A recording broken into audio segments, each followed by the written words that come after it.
Everyone, I'd like to call this meeting of the Sterling Heights City Council to order. Please stand with me for the Pledge of Allegiance and remain standing for the invocation. I pledge allegiance to the flag of the United States of America and to the republic for which it stands, one nation, under God, indivisible, with liberty and justice for all.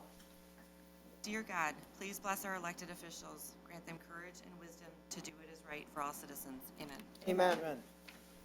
Thank you, Ms. Riska. Can we please have the roll call? Mayor Taylor? Here. Mrs. Zarowski? Here. Mrs. Koski? Present. Mr. Radke? Present. Mrs. Schmidt? Present. Mr. Yanas? Here. And Mrs. Yarko? Present. Thank you, Council. We need approval of the agenda. Mr. Mayor, Mrs. Koski. move to approve the agenda. Support. It's been moved and supported. Any discussion? No discussion. All in favor signify by saying aye. Aye. Opposed? Motion carries. I just want to welcome everybody back. It's been about, I don't know how many months, but it was, I think, the first meeting in March that we were here in 2020, and it's good to be back. We're in closer quarters, and I think that it's good to have the audience closer and be closer to our colleagues. And I just once again want to thank our Parks and Rec Department for everything they did to give us our temporary house. But now that we're back home, we hope to be able to stay here for as long as we can, and hope we don't have to go back. But with that, I want to go to our next item on our agenda, which is a report from our city manager, Mark Vanderpool. Mr. Vanderpool. Thank you very much, Mayor. Thankfully, I only have one item on my report this evening. At the last city council meeting, the city council requested that we provide an update on traffic enforcement efforts throughout the city. As many of you know, there is an ongoing problem in communities across Michigan and certainly across the country of speeding in neighborhoods and disregard for traffic laws and so on. And we thought it would be very helpful to update the city council and the community on all the traffic enforcement measures that are currently underway in Sterling Heights, and also to look at some of those that are planned for the future. So, Mayor, if you'll allow me, I'd like to introduce our police chief, Dale Wojciechowski, who's going to lead us through the presentation. Chief. Thank you. Mayor Taylor, members of council, Mr. Vanderpool, thank you for having us. It is a pleasure to be back in council chambers. Tonight I'd like to cover what we do at the police department as far as speed and traffic enforcement goes. I knew as members of council, you've probably been inundated. I don't know if you think it's anecdotally, but we have seen an increase in the number of people complaining about speeding cars, the number of people complaining about reckless driving, distracted driving.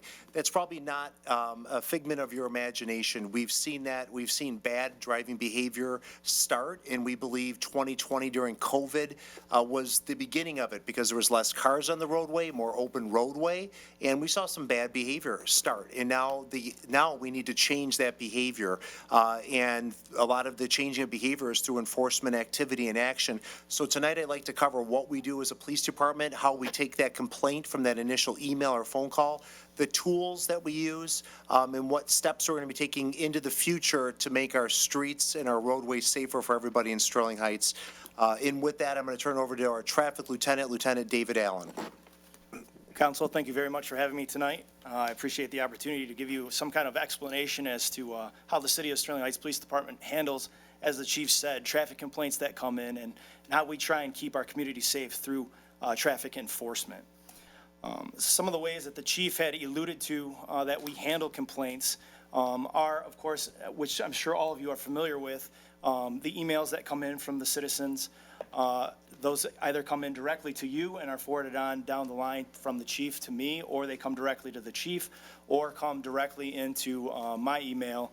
And we pride ourselves at the City of Sterling Heights on being transparent and accessible at the same time. So customer service is something that we like to do. We try and address these complaints within a relatively quick fashion, so that people who have made these complaints or these concerns brought to us, or have brought them to us, are assured that we're looking into the matter and we take it seriously. So one of those ways, or one of the primary ways that we do that, is again through emails. Another way that someone can come and make a complaint or advise us of an issue that they have with some traffic concerns is through that phone number there that you see on the screen. Phone complaints can be taken at 586-446-2920. That's direct to the Traffic Bureau line. If someone does not answer that line, it's now been facilitated through our IT that One of those voice messages goes to all 3 sergeants that are in the Bureau and myself, and we're responsible for addressing that voice message if we're not there to facilitate the call when it comes in. Another means as to which we can take a complaint is what you see up there, See-Click Fix. It's an online portal that allows anyone, if they have the app, if they don't have the app, they also have the ability to go in through the city's website and make a complaint, but address it through that, and that email comes directly to me. From that point forward, what happens is I disseminate that to the sergeants of the 3 shifts on day shift, afternoons, and our swing shift. And then they send the officers out multiple times to verify whether or not the complaint is valid. If the complaint is valid, they'll take enforcement action, just depending on what that complaint may be. They will advise the civilian or the person who is violating if there's a violation. Sometimes they'll issue the violation immediately, or they'll give some warning and give them an opportunity to correct the matter. Traffic complaints are logged in extra checks, so if someone does make a complaint via email or through us and there's some seriousness to the matter, we will put an extra check on the book, which goes out to our traffic bureau officers. All of them then will check the area and see if, again, that complaint is factual and enforce if necessary. And that also goes out to our patrol officers on all 3 shifts, on days, afternoons, and midnights, to also take a look at that if they have the opportunity.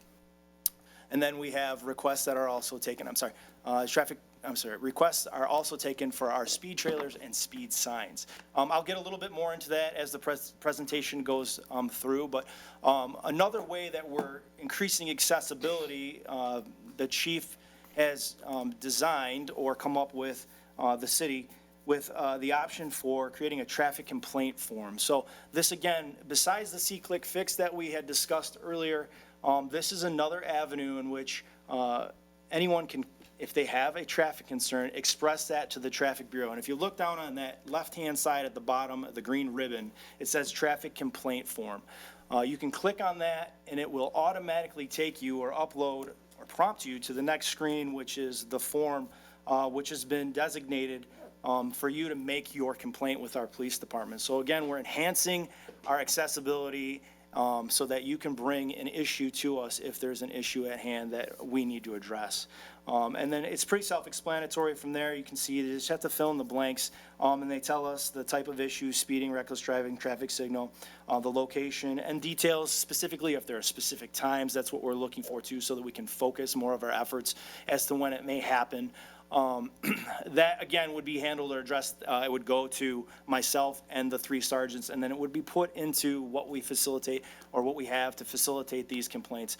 The extra check on the books that would go out amongst all the shifts, including patrol. So again, we're just trying to increase accessibility and the capability of someone to make a complaint. Now, as a broad overview, included in this demonstration is some statistical data to kind of show you where we stand with the state. You can see across the screen that it says Michigan Traffic Accident Statistics. So this is from 2018, 2019, 2020, and 2021 to date. Yesterday, I was given access to the Michigan State Police website for the first time. So this is pretty up-to-date information in regards to what's occurred as of yesterday. You can see there that 2018 and 2019, the trend is right above 300,000 accidents total across the state. And this does include the UP. And then you see the dip in accidents in 2020. What would explain that obviously would be COVID. Less traffic on the roadway means just less data to collect because there's less accidents. And then 2021 looks like at this point it's trending to be a little bit higher than what 2020 indicated. But again, that wouldn't be a surprise to me. Maybe a little bit lower than the other stats that you see there from 18 and 19 because the first few months of this year were also affected by COVID and directly impacted our traffic flow on the roadway.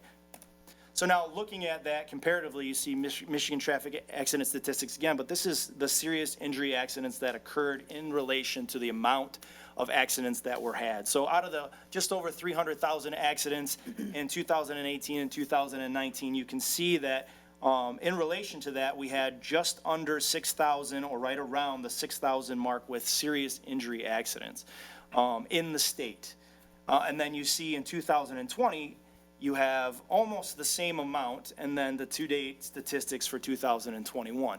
Now, some suggestion as to why the rate didn't come down for serious injury accidents with the year 2020, but the accident levels came down, is that you had more open roadway for people to feel more comfortable to speed, more comfortable with distracted driving, and also taking it a step further, the possibility, or with the COVID effect, we've noticed that there's been a serious amount of depression and isolation, or the depression has come from the isolation, I should say. And what that has shown is that we're seeing more drunk driving and more drug abuse. So those are reasons why the numbers may not have come down as much or in proportion to how many accidents occurred in 2020. So COVID had an effect on that year, but not in a positive way in that regard. So now looking at that comparatively speaking with the city of Sterling Heights, you can see out of that 300,000 accidents, or just over 300,000 accidents, we take about 4,500 or just about 40, over or under, give or take some, of those accidents per year. And then in 2020, you can see we trended way lower again, and then to date. So even in regards to, I would say 2020, we came in much lower than what the state statistics were indicating were occurring, which is good news for the city of Sterling Heights. Now, if you look at that comparatively speaking to how many serious injury accidents that we had, you can see, comparatively speaking, it's been trending down consistently. And even in 2020, where we had some of those things that increased the numbers, we still had a fairly low amount. If you do the raw numbers in math and you just take, for instance, 48 divided by the 4,500 accidents that we had, it's less than 1% of our accidents equate to serious injuries. So those are good indicators, and that trend has continued throughout the last 4 years. Those are good indicators that we are taking measures or doing things in the city, whether or not it's engineering and planning, or enforcement on our end, to help keep traffic safety at a high level and keep those accidents with serious injuries down, okay? Now, some of the measures that we have to help curb or create traffic calming scenarios are what you see here. This is a speed trailer. We have 2 of those in the police department. Those are, again, like we indicated in one of the very first slides, something that you can request, or if you make a complaint and it's got some serious measure to it, we will just automatically start to assign them in those areas. That, what it does is it indicates, I mean, self-explanatory, indicates the speed of whoever is coming towards it. But it really does help and slow down traffic in that area that we found is becoming a problem. And those will usually leave out for about a week or 2 in one area, and then we'll move on. We get a high volume of requests for these. So they're taken throughout, I would say, late April, May to about late September, October, because weather plays a factor in what we can and can't do with these and the capability of getting them there. But they do show that they are effective in curbing speeds and traffic safety. Another thing that we have available to us is a speed sign. We have currently put these out, or they are currently, one is on Ryan Road. We like to put them throughout the city. We have 2 of these, again, similar to the speed trailers. But what this does for us, it's the one step further. It gives us real-time data. So what happens is we can put this out on the roadway, and then we can log into the website and we can see exactly hour by hour by hour what's happening with traffic and what the trend is. When there's a higher volume, it counts every car that comes through. It tells us every speed that goes through. We have the capability of setting it up to a certain speed limit. For instance, this is Ryan Road here. It says 40 miles an hour. We'll put them on a speed limit sign like you see, and then it'll register your speed. But if people decide they want to test how fast or how far they can make this thing go up, we limit it, for instance, with Ryan Road, up to 65 miles an hour. So it will still collect that data that we get. It'll still tell us if somebody did 95 miles an hour, but it won't give them the gratification of displaying it on the screen. Another common argument from my short time back in traffic that I've heard is that this tells them their speed, so of course they're going to slow down. Well, ultimately, that's what we want. It's curbing that speed limit, but what it's doing is it's collecting that data before they even know it's collected it. So yes, they're going to slow down, which is what we want, but it took their speed when they were already going an exaggerated amount over the speed or not. They may have been doing the speed limit. And what it does is it tells us then, it compiles all that data for us pretty much at an instant and tells us how many of those cars were going over the threshold speed limit. It gives us the averages, and it also gives us how much 85% of the traffic was actually driving and what the average speed limit was for them. So it's very informative when it comes to collecting data for us. Another avenue or resource that we have for collecting data is this TDC, Traffic Data Collector. This one's a little bit more discreet and incognito. This one's similar to the speed signs, lasts for about a week to 2 weeks. We can put it out, the battery life. What this one does and why I say it's a little bit more incognito, because on the left-hand side here, you can see the picture or the image of what it looks like on a post. Nobody really knows what's going on with that. They could assume that maybe it's from DTE or some kind of other utility has placed it on that post. So it has the capability of running radar through that plastic cover and then collecting all the same data in which we just discussed the speed sign would do, but it wouldn't obviously give them that heads up that you're being looked at. So, but this is an unbiased data that comes back if anybody wanted to argue with that. Now, some traffic calming measures that we're looking at going to in the future. What you see pictured here are speed humps. I've had or began to have discussion and try and collaborate with several of the other agencies in the city at this point to see if this is even feasible. These traffic humps are being utilized in other communities, but we need to have a collaborative effort here and talk about all the means that would go into that, including DPW and getting them facilitated on the roadway, storage of them with firefighters and their apparatus and what kind of effects it's going to have on their apparatus. And then engineering. We've talked about what some of the capabilities are on some of the major thoroughfares and doing a pilot program with these and what the cost would be and what signage would be something that's required to do with it and what kind of effect that would have. So this isn't a pilot program that we plan on looking at and investigating further. We've in fact reached out to other agencies to see what they're doing to incorporate these speed humps. And then finally, to wrap up my portion of the presentation, another way that we are utilizing or trying to effect some traffic safety measures is through the campaign that we initiated this summer called Slow Your Roll. This is primarily dedicated to, if you're not familiar with it, with Ryan Road between 14 and 18 and Metropolitan Parkway. Now, the reason being we're specifically focused on those areas is we've got a high volume of complaints that have come in for those two thoroughfares. So we're really trying to slow people down on them. The roadways, the way they've been designed, promote high speeds, long straightaways, not a lot of lights. So that's why some of those issues are occurring.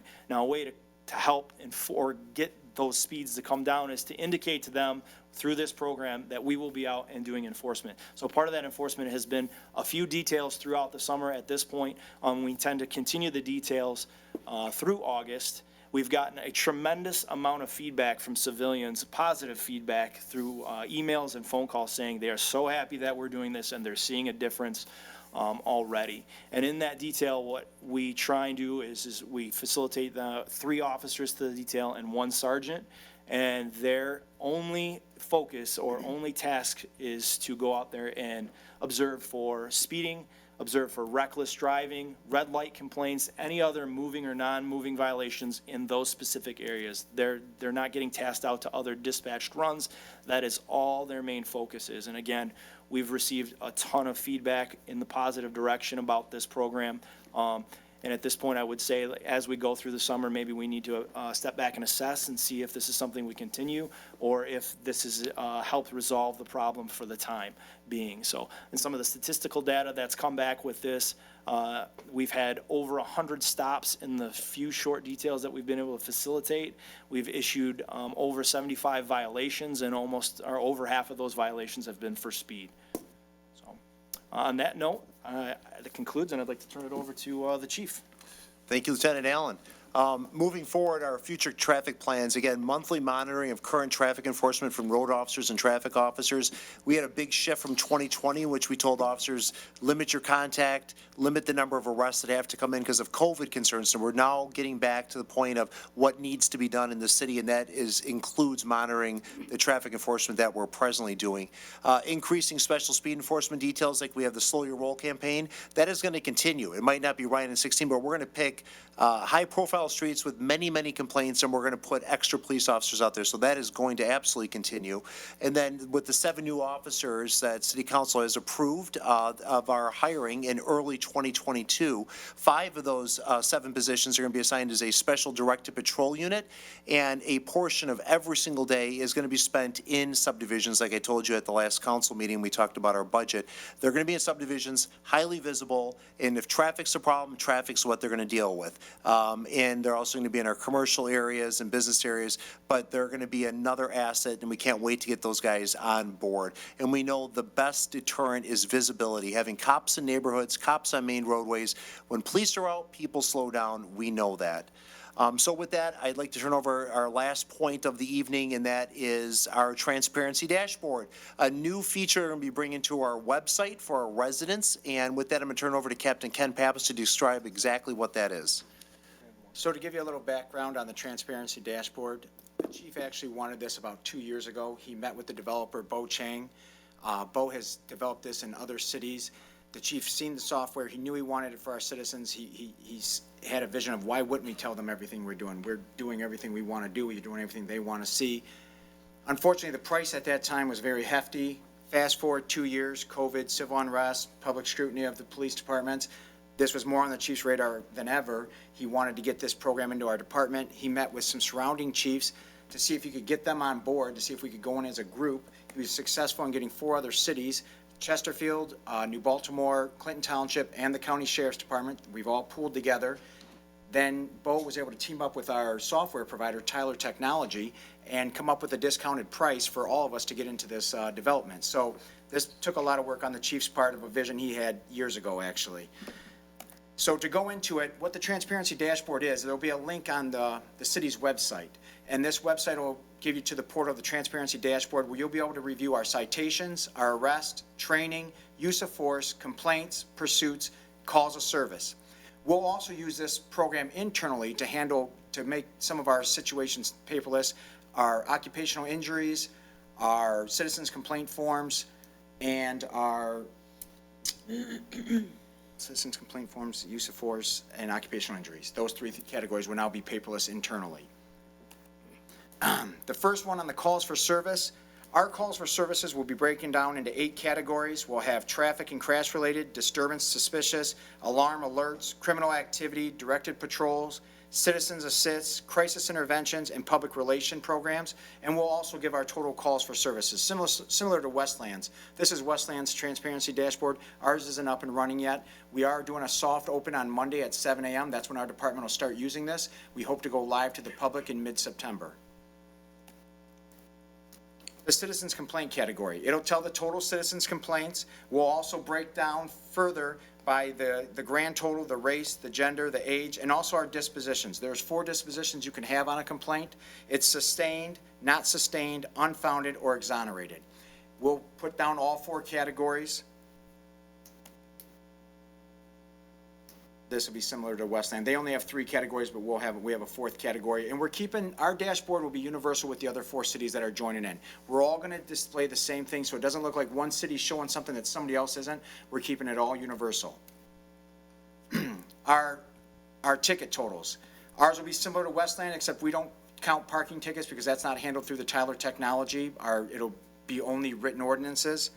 And it will give the breakdown of race, gender, and age. Similar to Westland's here. Our use of force, which is now becoming response to resistance. We are also going to show this category, the total number we've had for the year. Westland had 124 so far.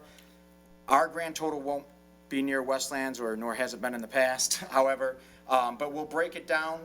We're going to do it by the categories of what type of use of force was used in the different categories here, similar to Westland, was an arm bar, a drive stun, a firearm discharge, impact weapon, taser, muscling techniques, things of that sort.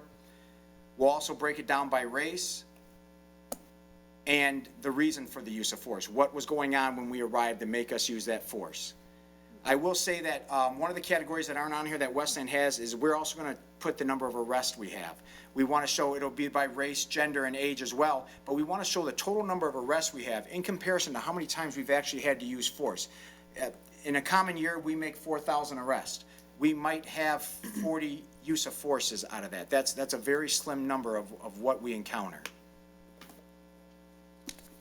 We're going to have our pursuits on there. We'll have the grand total of how many pursuits we've had for the year, and then a breakdown of why we pursued the person, the reason for the pursuit. Was it a traffic violation, a felony, a misdemeanor, stolen vehicle, agency assist, or unknown?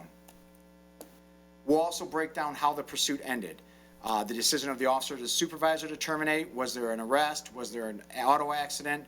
Did they get away? We're going to do our total number of training by hours for each type of training that we do. We're going to list our trainings very similar to Westland's. They're ran by ARC's community as well, so ours will mirror pretty similar to theirs.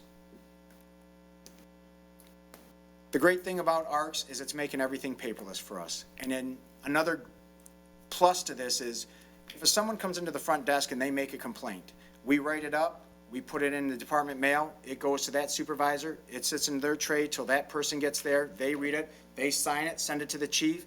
It goes through department mail. It may be 3-4 days before we get this. With ARC's, the minute we take the report, hit send, you get an email and the captain will get an email saying you have something in ARC's alert. They'll log in, approve it. It'll be to the chief. Everything will be paperless and seamless in time. There will be no more delays on anything.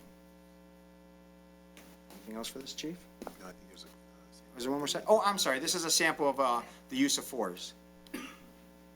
And what it has in here is where they booked, the location of the incident, the charges, was it indoor, outdoor, lockup, other lighting conditions, the name, the suspect's height, weight. This will all be a similar to be completed by the officer during one of the incidents. Okay. Well, again, tonight was all about just explaining how we handle our traffic complaints, what we're doing moving forward. Hopefully that gave you a little bit more of an eye-opener of how we address these complaints, and the transparency of the department, trying to streamline things so our residents can make these complaints to get addressed immediately, and our transparency dashboard, again, being very open with our residents so they know exactly what their police department is doing every single day. Hopefully that helped council with a little bit of direction of what we're doing at the police department. And with that, thank you. Thank you, Chief. Mayor, I have nothing further this evening. I hope that was helpful to the council. Of course, if you have questions, we can certainly answer them. Thank you very much, Mr. Vanderpool. Thank you, Chief. Thank you, Captain, Lieutenant. I appreciate your presentations tonight. Very helpful, and continue to monitor it. It's one of the most common complaints we hear, and it's probably the biggest safety issue that most of our residents deal with every day is traffic. So we thank you for taking it seriously, and look forward to seeing those plans implemented. That will move on to the next item on our agenda. We have two presentations tonight. Chief, do we have our firefighter? Okay, well, we were going to have a swearing-in ceremony tonight, but we'll postpone that to another night, and we'll move on next to recognize and congratulate the members of the victorious Sterling Heights Fire Department team for capturing Fastest Firefighter Team Award at the 2021 American Lung Association Fight for Air competition. We do have a presentation from our Fire Chief, Kevin Edmond, and from the American Lung Association of Michigan, we have Maureen Rivas here with us tonight, too. Chief. Thank you, Mayor, members of council, Mr. Vanderpool and Mr. Koszubski. I'd like to introduce tonight Maureen Rivas. Marie is the Executive Director of American Lung Association with the state of Michigan. She is here to present a Sterling Heights Climb Team the First Place Award, and I'd like to thank the following members and inviting them up with me. First up is Jason Myers, and then Jonathan Fell, and then Mike Taylor, and John Farah. You guys are out of order. Mike Taylor. At the end of her presentation, I'd like to also present the members of the fire department with the Chiefs Award, and also Mike's two sons. I'd like them to come up right now, Danny and Jack. They're going to receive the Exceptional Citizen Award because they participated in this team and helped them get first place. Great. Thank you, Chief, and thank you all for allowing us to be your guests tonight. Gentlemen, please feel free to have a seat. I just have a few words to say, and I don't want to make you stand. I know you're on your feet often. They climbed about 800 flights. I know, they are well equipped, but they're probably still aching. Again, I'm Maureen Rovis. I'm the Executive Director with the American Lung Association in Michigan. And tonight I am joined with some of our partners. This is Preferred Financial Partners, who together with Lifeline Fire Hose are our co-presenting sponsors for the annual Firefighter Challenge. So we're glad that they could join us tonight. For those who aren't familiar, the Firefighter Challenge is a yearly competition, and it's part of our Fight for Air Climb Detroit event. We typically take place in downtown Detroit in a skyscraper, but as you can imagine, we had to reimagine this year's event. And for the first time, we took it outside to Comerica Park on our 15th anniversary. And as the signature event for the American Lung Association, our Climb Detroit event not only raises awareness for lung disease, but it truly helps to fund our efforts to end lung cancer and lung disease, as well as support the American Lung Association's COVID-19 Action Initiative. And as you may know, the American Lung Association mission hits close to home for many of our firefighters and first responders. They do have an increased accessibility to lung disease, including lung cancer, because of their exposure to gases, chemicals, and smoke in the line of duty. And of course, in addition, as first responders, they're engaging with our community and the more than 1.8 million Michiganders who are living with a chronic lung disease. And I also know as a Macomb County resident that many of our firefighters here in Sterling Heights played an important role with COVID-19 vaccination distribution, so they also should be commended for their work there. This year, we hosted more than 1,000 participants safely, along with volunteers at Comerica Park. Even in a sellout year with reduced capacity, we had more than 275 firefighters and first responders join us from dozens of departments from across Michigan. And this was an awful year for us to come together, but with a more important reason to celebrate the work that we do and to have this opportunity to fight back against lung disease, especially COVID-19. If you're not familiar with the firefighter competition, just to tell you a little bit more, they're climbing in full gear. So this can weigh upwards of over 60 pounds. So the full jacket, the oxygen tank, all of the gear, the gloves, everything is up there with them. It's really incredible. And they're doing this while climbing stairs. This year, our firefighter route looked a little different. As I mentioned, we took it out to Comerica Park. So we were starting at the lower level where they sprinted up to the 300 level and then climbed up and down both the 300 and 200 upper levels. And as you mentioned, the number of stairs, they were doing more than 2,000 steps that day with us. And with the challenge, with this, it's been around, and many of you may recognize Ron Savage, the late Ron Savage from Fox 2, who really helped champion this event for us. It brought awareness and really built a strong firefighter community for us here in Michigan. But it offers 2 top team recognition. The first is our top fundraising team, and the second is our fastest firefighter team. And again, we're so fortunate to have partners like Lifeline Fire Hose, as well as Preferred Financial Partners. I'd love to invite them up just to say a few words why they support the Lung Association, as well as our first responder community. Thank you, everyone. My name's Colleen Schuneman, and I'm the President and CEO for Preferred Financial Partners. Thank you so much for having us here. You should be extremely proud of your team, their commitment, their diligence, their determination. It's more than a competition to them. It's about teamwork, and the venue was extremely difficult this year, not including the heat. It was the hottest day of the year. So to have a lot of the teams barely make it over the finish line and to support each other, I think we were really blessed. My team was there the entire event, welcoming everyone across the finish line, providing hydration, et cetera. But it's truly the heroes here that not only fight for us every single day out there protecting us, but giving us an opportunity to not only help the people that have passed, their families and their caretakers and those left behind that deal with what health and lung disease does to a family. We're making great strides, and without their effort and their determination, we would never be able to hope for a cure someday. So thank you very much. We really appreciate being here, but more importantly, we really are proud of each and every one of you. Thank you, Colleen. So as mentioned, this evening, we are here to recognize the Sterling Heights Fire Department for not only their continued support of the mission of the American Lung Association, but for earning the fastest firefighter team challenge. After 5 years, we're so excited to be presenting back the traveling trophy. In a moment, we'll be able to present that with its return back to Sterling Heights. As we know, this is a challenge, and there is some fierce competition, especially here in the county. So this recognition is awarded to the team who has the fastest time of their top 3 climbers. And it was an incredibly close race this year with less than a minute between first and second. We're talking just seconds.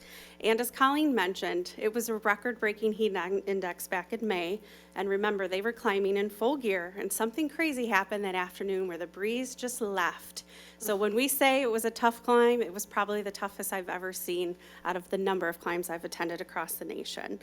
But before you join me in a round of applause again to recognize this group, I would also like to take a moment to thank the team and all of those who've supported them, not only this year, but over the years in the past. We know that they train hard. We actually have had the opportunity to train with the team as well as the kids that are here today. This year looked a little different, so they had to get creative with their training. But they really bring their passion for our mission out to the event. They have been part of it for a number of years, and not only earning in the past the fastest team, but they've also had the honor of being recognized as a top fundraising team. This year, they were among the top 5 fire departments across the state in their fundraising, and this small but mighty team raised more than $3,700 to support the mission of the American Lung Association. We're so fortunate to have them return year after year, and they truly make an impact on our mission.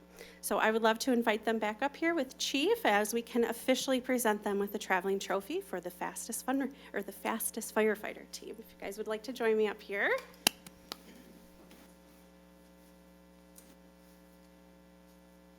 So this will have the pleasure to be displayed at the house of their choice. It will live there for a year before it returns to next year. But as we know, it was an incredibly hot day. Some of my favorite pictures were at the finish line. I'm sure you were cursing my name. But again, thank you for the support and the continued support of the American Lung Association. I know that you do this on behalf of your fellow firefighters and all those who've been impacted, but please know how much it means to us to have your continued support. So if you would like to do that.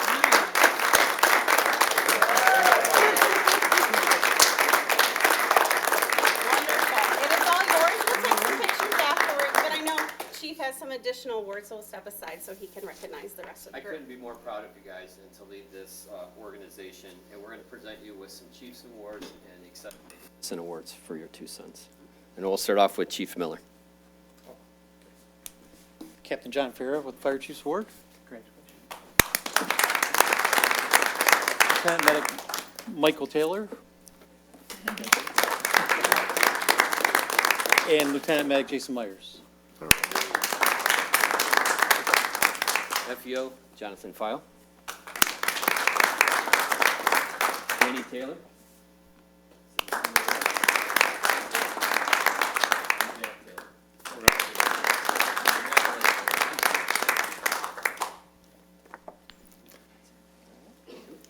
Anybody want to say anything? Mr. Taylor? Thank you, Mr. Taylor. No, I'm just very proud. This was a great, I'm glad I've had the opportunity to do this with my 2 boys. Jack started about 2 years ago. He wanted to go with me downtown to the Book Cadillac, and I was like, sure, that's how he started it. And I think he kind of got his older brother to kind of want to do it. And now it's a family tradition, so thank you. Great job. Tremendous. Thank you.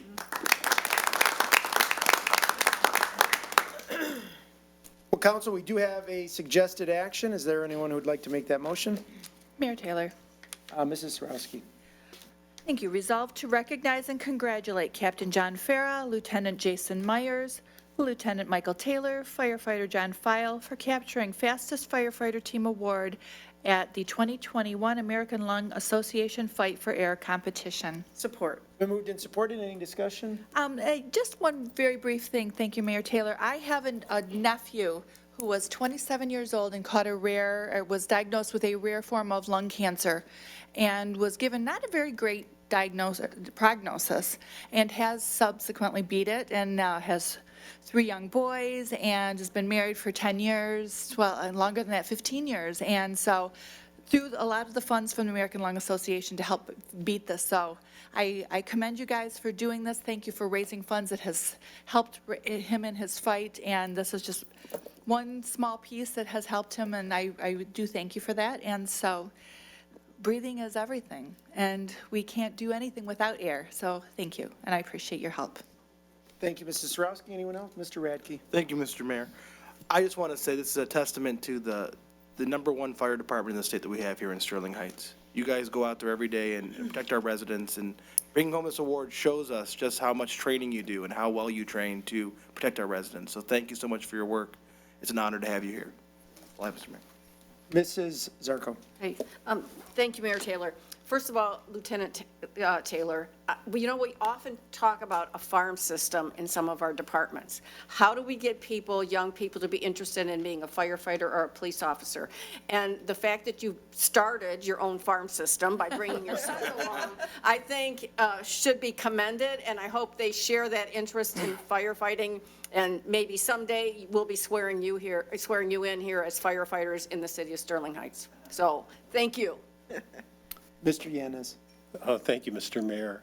I congratulate these guys for the hard work that they do and the preparation that it takes to do that work, especially on hot days.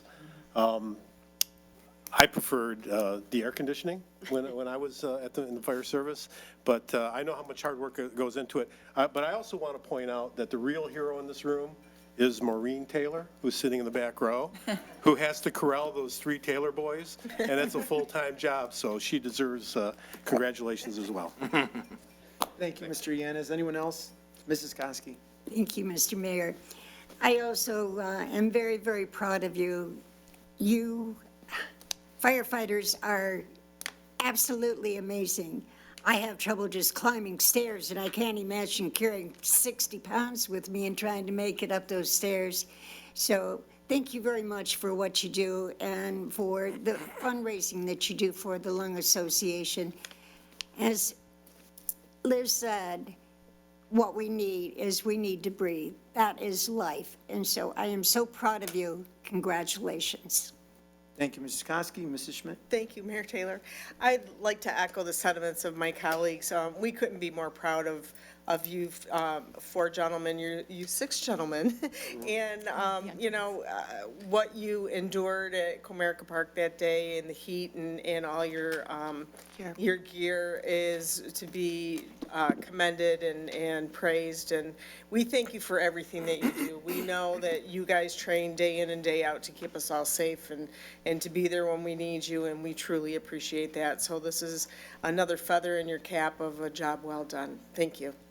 Thank you guys for what you do to, represent the city of Sterling Heights. You guys are class act all the way. I'm really proud of you. I know that you guys work hard, not just at your job as firefighters, but you take things like this seriously, and I know you guys train for it, and I know I've heard you go to Shaner Towers or wherever you can in the city to train for it, right? And to see you're getting your sons involved in it, Mike, is really cool to see. And all of you, I'm just proud of you, and thank you for what you do to represent the city of Sterling Heights, whether it's saving lives or whether it's raising money to save lives. We really are proud of you and lucky to have such a tremendous fire department. So kudos to all of you. Thank you for what you do, and one more big round of applause for our fire department. So council, with no further discussion, all in favor signify by saying aye. Aye. Opposed, motion carries. Thank you again, guys. Next on our agenda tonight is the consent agenda. Is there anyone in the audience who would like to speak on any item on tonight's consent agenda? If not, council, we need a motion. Mr. Mayor, Mrs. Koski. move to approve the consent agenda. Support. It's been moved and supported with no discussion. All in favor signify by saying aye. Aye. Opposed, motion carries. Next up is a consideration item. This is to consider approval of a collective bargaining agreement between the City of Sterling Heights and the Sterling Heights Police Officers Association, Michigan Association of Police, for the period of July 1st, 2021 to June 30, 2024. We have a presentation from our city manager, Mark Vanderpool. Mr. Vanderpool. Thank you very much, Mayor. As you noted, before you this evening is the subject collective bargaining agreement, which has been through a lengthy negotiation process between the city and the membership ratified by the union membership. So it's before you this evening for City Council consideration and approval. I'll highlight briefly some of the key provisions of the agreement. First, it is a 3-year agreement. It'll run from July 1st, 2021 through June 30th, 2024. And let me begin with wages. The membership will receive wage increases in accordance with the following schedule. For the first year, we'll get a 2% increase, second year 2.5%, and in the final year 3%. This is very consistent with what we're seeing in the marketplace and with other communities. With respect to the pension, members hired after September 17, 2012 shall have a 2.5% multiplier applicable to their earned service dates from their date of hire. The multiplier was 2% under the expiring CBA. The actuarially determined cost of this benefit is offset entirely by an increased contribution from the police officers to the pension fund. So that will increase to 10% of their pensionable wages. So the 10% contribution from police officers pays for this enhanced benefit. With respect to retirement health savings, members hired after June 30th, 2013 will realize an increase in the city's contribution to their retirement health savings accounts of $500 per year. These officers have no retiree health care benefits, so this does help them in that respect. And then there is an increased contribution to the health savings account. All members contributing to their health savings account will be eligible for a matching contribution from the city. Members covered under the single medical coverage are eligible for a matching contribution from the city up to $600, and for two-person and family, they're eligible for up to $800. And then educational allowances are being increased somewhat. Obviously, the idea is to encourage that our officers attain higher levels of education, but what I'm proud to say is most of the department has higher education degrees and the like. There are only 25 individuals that this benefit may be applicable to. So a member with an associate's degree will see an increase in the educational allowance of $300. A member with a bachelor's degree will realize an increase of $500, and then with a master's degree, $1,500. So the idea is to induce these 25 to continue to pursue higher education as well. In addition, we are increasing the educational assistance program, which is available to all employees, but with the cost of inflation and so on, we felt that there needed to be an increase in that reimbursement amount. With respect to life insurance, the benefits paid under the life insurance and accidental death policies will be increasing from $50,000 to $100,000. But what's really important to note here is that the city is self-insured for this benefit, and thus it is very cost-effective. With respect to optical reimbursement, members are entitled to an annual reimbursement of $150 under the expiring CBA. That's being increased to $300. And you may recall over the past year, we've made numerous changes to collective bargaining agreements with respect to bereavement leave. That leave has been updated to be consistent with the other agreements as well. And in today's environment where it's very hard to recruit new police officers and firefighters for that matter, the residency requirement is being changed in this new collective bargaining agreement. The defined area for residency requirements being modified to include the entire geographic boundary of the 5 counties that currently lie within 20 miles of the city. Previously, only parts of these 5 counties were included. So you had a situation where that sort of arbitrary line would have excluded very good candidates that might have been just across the street from that arbitrary line. So we believe this will be a big help, and we'll be able to draw from a wider candidate pool. All other monetary benefits in the new collective bargaining agreement remain as is with the expiring agreement. I just wanted to take this opportunity to acknowledge the outstanding collaborative spirit exhibited by the Michigan Association of Police, the Sterling Heights Police Officers Association, Assistant City Manager Jeff Bahorsky, and the city's labor attorney Greg Schultz throughout the bargaining process that enabled both parties to reach the agreement that's before you this evening. And with all that in mind, I respectfully request the Mayor and City Council approve the collective bargaining agreement. I'm happy to address any questions you may have. Thank you, Mr. Vanderpool. Is there anyone in the audience who'd like to speak on this item? Mr. Matthews?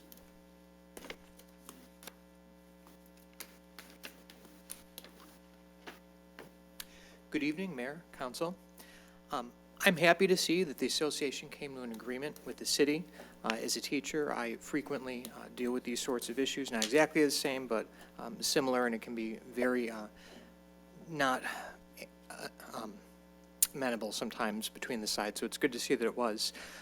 The dues processing that the city's doing, that's a great thing. I had totally forgotten that is something that goes on in schools in Michigan right now. It is not, and that does cause a lot of headaches, so thank you for continuing to do that. It's one of those comforts that you don't recognize the benefit of until it is gone. There was one piece, a small piece, I think, of the contract that I didn't quite understand. Article 5, Section 2, it essentially allows people to contribute a voluntary service fee equivalent to the monthly membership dues, but not being a member of the association. It just seems strange to me. Like, if you're paying the same amount of money, why wouldn't you just be a member? So that's the only thing I really didn't understand from it. I do have to underscore, and Mr. Vanderpool did say this, a 3-year agreement is very nice to have. You don't have to worry about it this year, the next year. You don't need to come back to the table until, I believe, March of 2024 is when they're slated to do it, and nobody wants to think about 2024 right now. We got a couple years until that happens. So thank you very much for all your hard work. Thank you. Anyone else under this item? If not, council, we need a motion. Mayor Taylor, Mrs. Zarko. resolve to approve the collective bargaining agreement between the City of Sterling Heights and the Sterling Heights Police Officers Association, Michigan Association of Police, for the period of July 1st, 2021 to June 30th, 2024, and authorize the mayor and city clerk to sign all documents in conjunction with this approval. Support. It's been moved and supported. Any discussion, Mrs. Zarko? First off, through the chair to Mr. Vanderpool, did you want to answer Mr. Matthews' question? Mr. Vanderpool. Thank you, Mayor. Councilwoman Zarko, I would like to, but I would first like to confer with our HR director just to make sure I get the details correct. So if you don't mind, we'll follow up with you tomorrow or by the end of the week for sure. Mrs. Zarko. Yes, thank you. I'm always grateful when then we can bring two sides together, and this was pretty easy. We did have discussions about it along the way in closed session. So I'm in favor of this agreement and just grateful that it happened. Thank you. Thank you, Mrs. Zarko. Council, anyone else? Mayor Taylor? Mrs. Schmidt. Through the chair to Mr. Vanderpool. Mr. Vanderpool, can you tell me what the 5 counties are that are included? Mr. Vanderpool. Certainly Macomb, it would be St. Clair, be Wayne, it would be Livingston, and I should get the agreement out just Oakland. to confirm that. So I'll circle back with you in just a minute if you don't mind. That's all I was wondering. Okay, council, anyone else? Nobody else? We'll get that answer. We'll get that answer by his By the end of manager report. Well, it would be Macomb, Oakland, Wayne, Wayne? Livingston, and St. Clair. Is that what you said? Yeah. Okay. Good. It was Livingston that I didn't have in my mix. Okay, thank you. Thank you. Nobody else, council? With no further discussion, all in favor signify by saying aye. Aye. Opposed? Motion carries. Next item on our agenda tonight is to consider approval of a cost-sharing agreement between the Macomb County Department of Roads, City of Sterling Heights, and City of Warren for the reconstruction of Mound Road, Innovate Mound from I-696 to M59. We have a presentation from City Manager Mark Vanderpool. Mr. Vanderpool?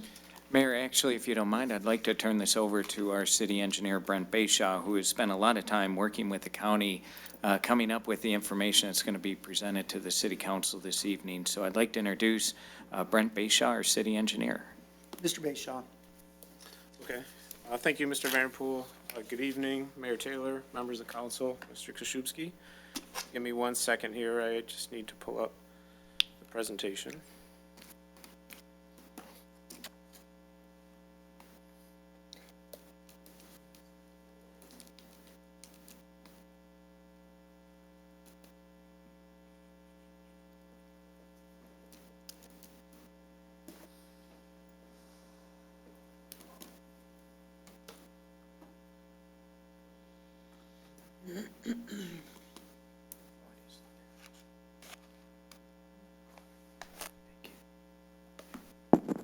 It's going to be tricky here. A slave land. PowerPoint.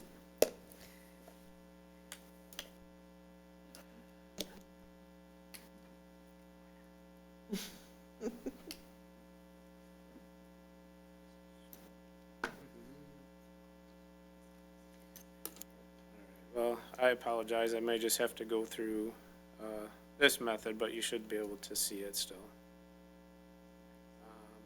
So you'll just see my slides on the side, but to start things off, during the previous council meeting, the Innovate Mound project was highlighted as the intergovernmental agreement was presented for consideration.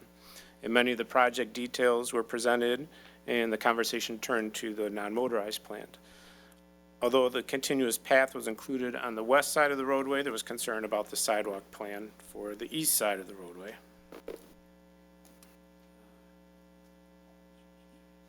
So, as a recap, the west side of Mound Road will be constructed with the widened paved trail.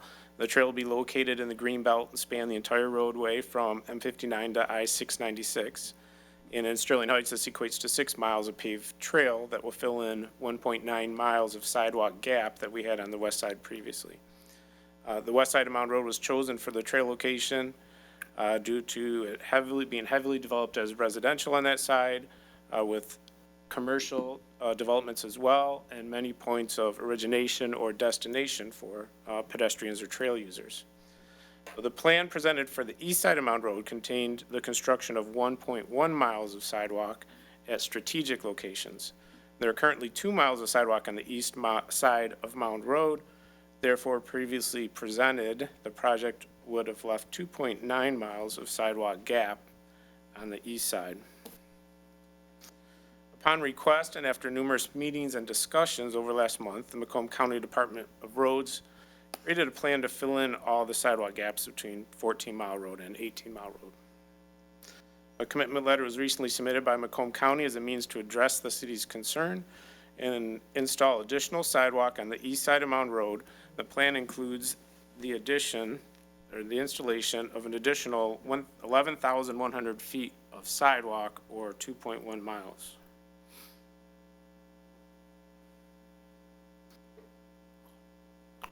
The details of the plan breaks down as follows.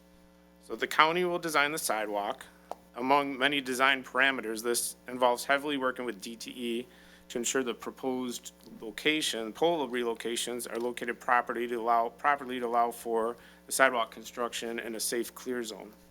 The county will include the work within the current design build contract. So this ensures that the sidewalk will be constructed within the project timeline by the prime contractor. This makes for the best engineering practice and coordination of work with the other scoped items within the contract. It saves restoration costs and traffic control costs that would occur if this project was born at a later date. As part of the design, the county will identify where the additional easements and or grading permits will be needed to construct the walk. However, the recent review of the feasibility of the sidewalk shows that the majority of the sidewalk will fit within the current right-of-way. The only parcels anticipated to possibly need further easements or grading permits are where the turn lanes are constructed to enter into the mile roads, namely Metro Parkway and 17 Mile Road across the frontage of the Detroit News and General Dynamics parcels. The city would be responsible to fund the sidewalk, which was conservatively estimated at $443,000. The county will seek additional funding. They'll commit to seek additional funding sources to offset the city's commitment. The city has sufficient funding available to meet this obligation. The city will also be responsible to obtain the additional easements and/or grading permits that are found that will be necessary within the final detailed design.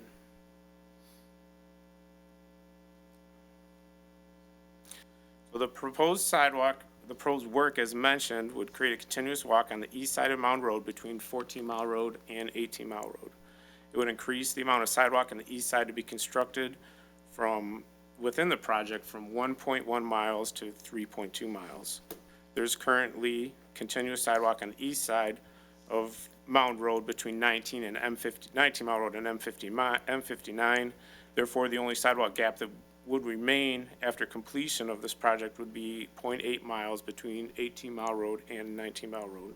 The plan would increase the amount of sidewalk gaps filled in the city to 18.6 miles, including the work that's been done over the last 10 years.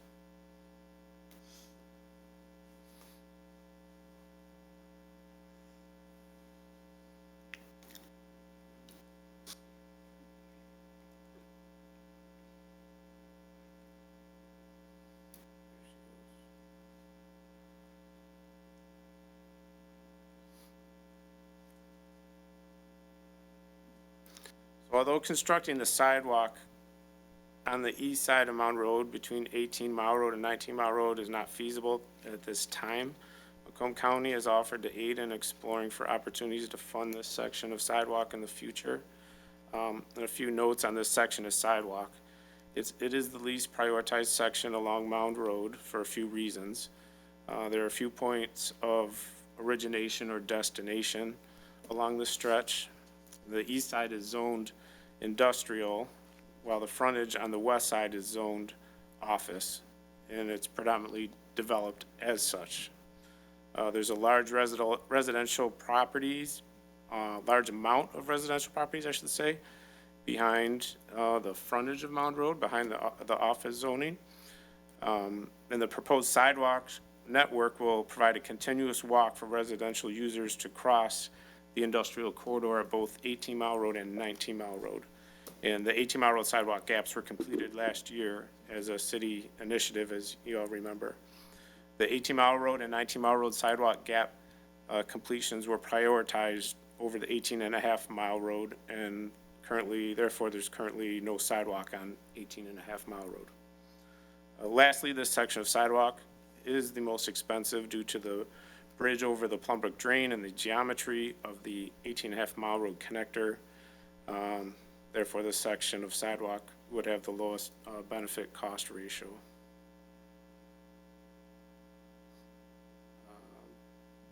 The city administration is recommending approval of this plan for the following reasons. The county's participating costs for the entire 6-mile path and 1.1 miles of sidewalk on the east side. The 1.1 miles of sidewalk is more than their participation of sidewalk installed on the east side of Warren, which makes their financial participation fair and reasonable. The additional sidewalk can be constructed within the prime contract and provide for seamless installation before the Innovate Mound project closes out. The design builder is currently working on the city utility improvements design, and the cost share needs to be approved to provide a funding source for that work to continue. Lastly, this keeps the Innovate Mound project on schedule. I would like to thank you, City Council, for the leadership and direction to install the sidewalk on the east side of Mound Road. I would also like to thank the county representatives for working closely with the city to solidify this solution. And that's all I have, City Manager. Thank you. Mayor, just in summary, so what's guaranteed in this agreement is that there will be sidewalk from 14 to 18 on the east side of Mound. And as Brent mentioned, on the entire west side, the entire length. So I wanted to recognize John Paul Rea, who's in the audience this evening. He's the Deputy County Executive, and also Steve Griffith with HNTB. We've had many meetings with them and discussions over this topic, and we're pleased that we're at this point right now. So as Brent mentioned, we do respectfully request Mayor and City Council approval. Thank you very much, Mr. Vanderpool. Thank you, Mr. Bayshaw. I appreciate the presentations. you guys want to address or just be available for questions if we have any? Okay, very good. Anyone in the audience that would like to speak on this item? Yes, sir? You say you're putting these sidewalks in. I thought the residents is supposed to be putting the sidewalk in. Who's paying for it? We're paying for it. Are you getting the money back from the property owners? Because you got Ford Motor Company there, you got the tank plant, no sidewalks. I'd like to know if they have to pay for it. Because when you did 15 Mile Road, I had to pay for my sidewalk. So I'd like to know, we're putting the money up front, but then you're gonna get the money back? Thank you, sir. Anyone else on this item? Mr. Matthews?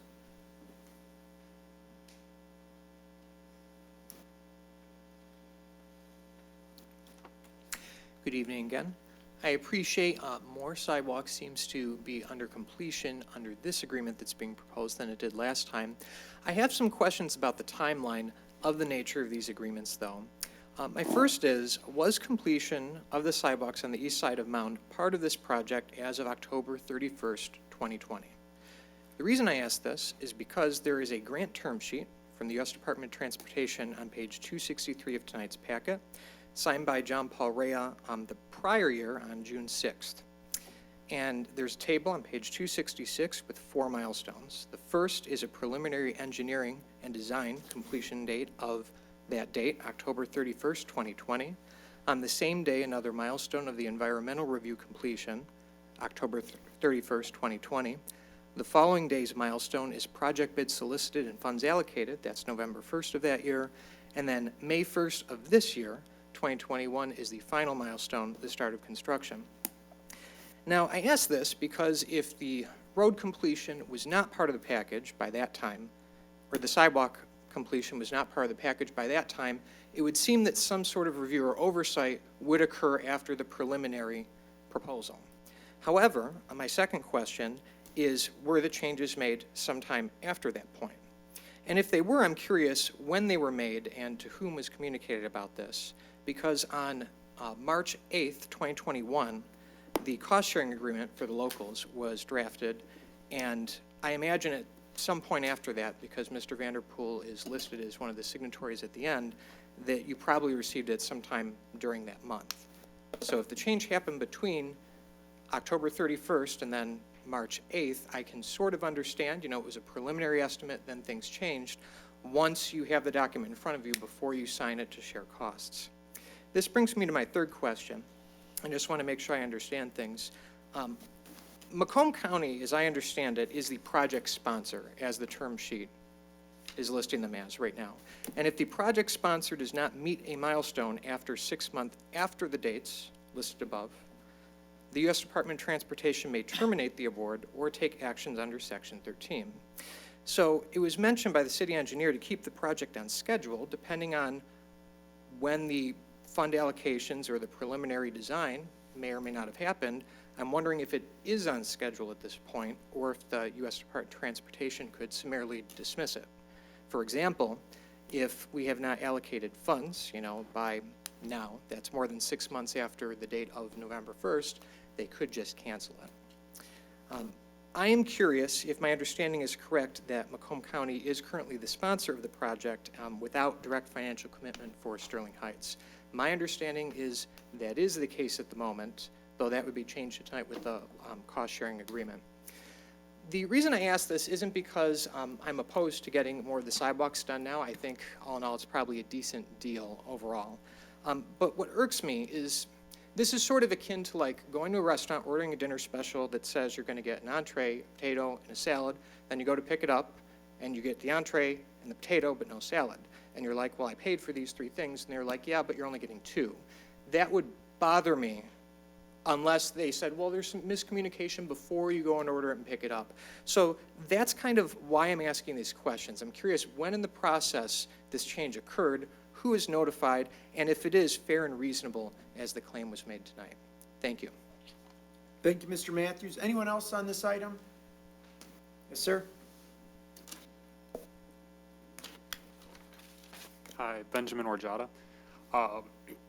I wanted to, one, thank the council for having pursued getting the sidewalk along as much of the east side of Mountain Road as possible. I do really appreciate that effort.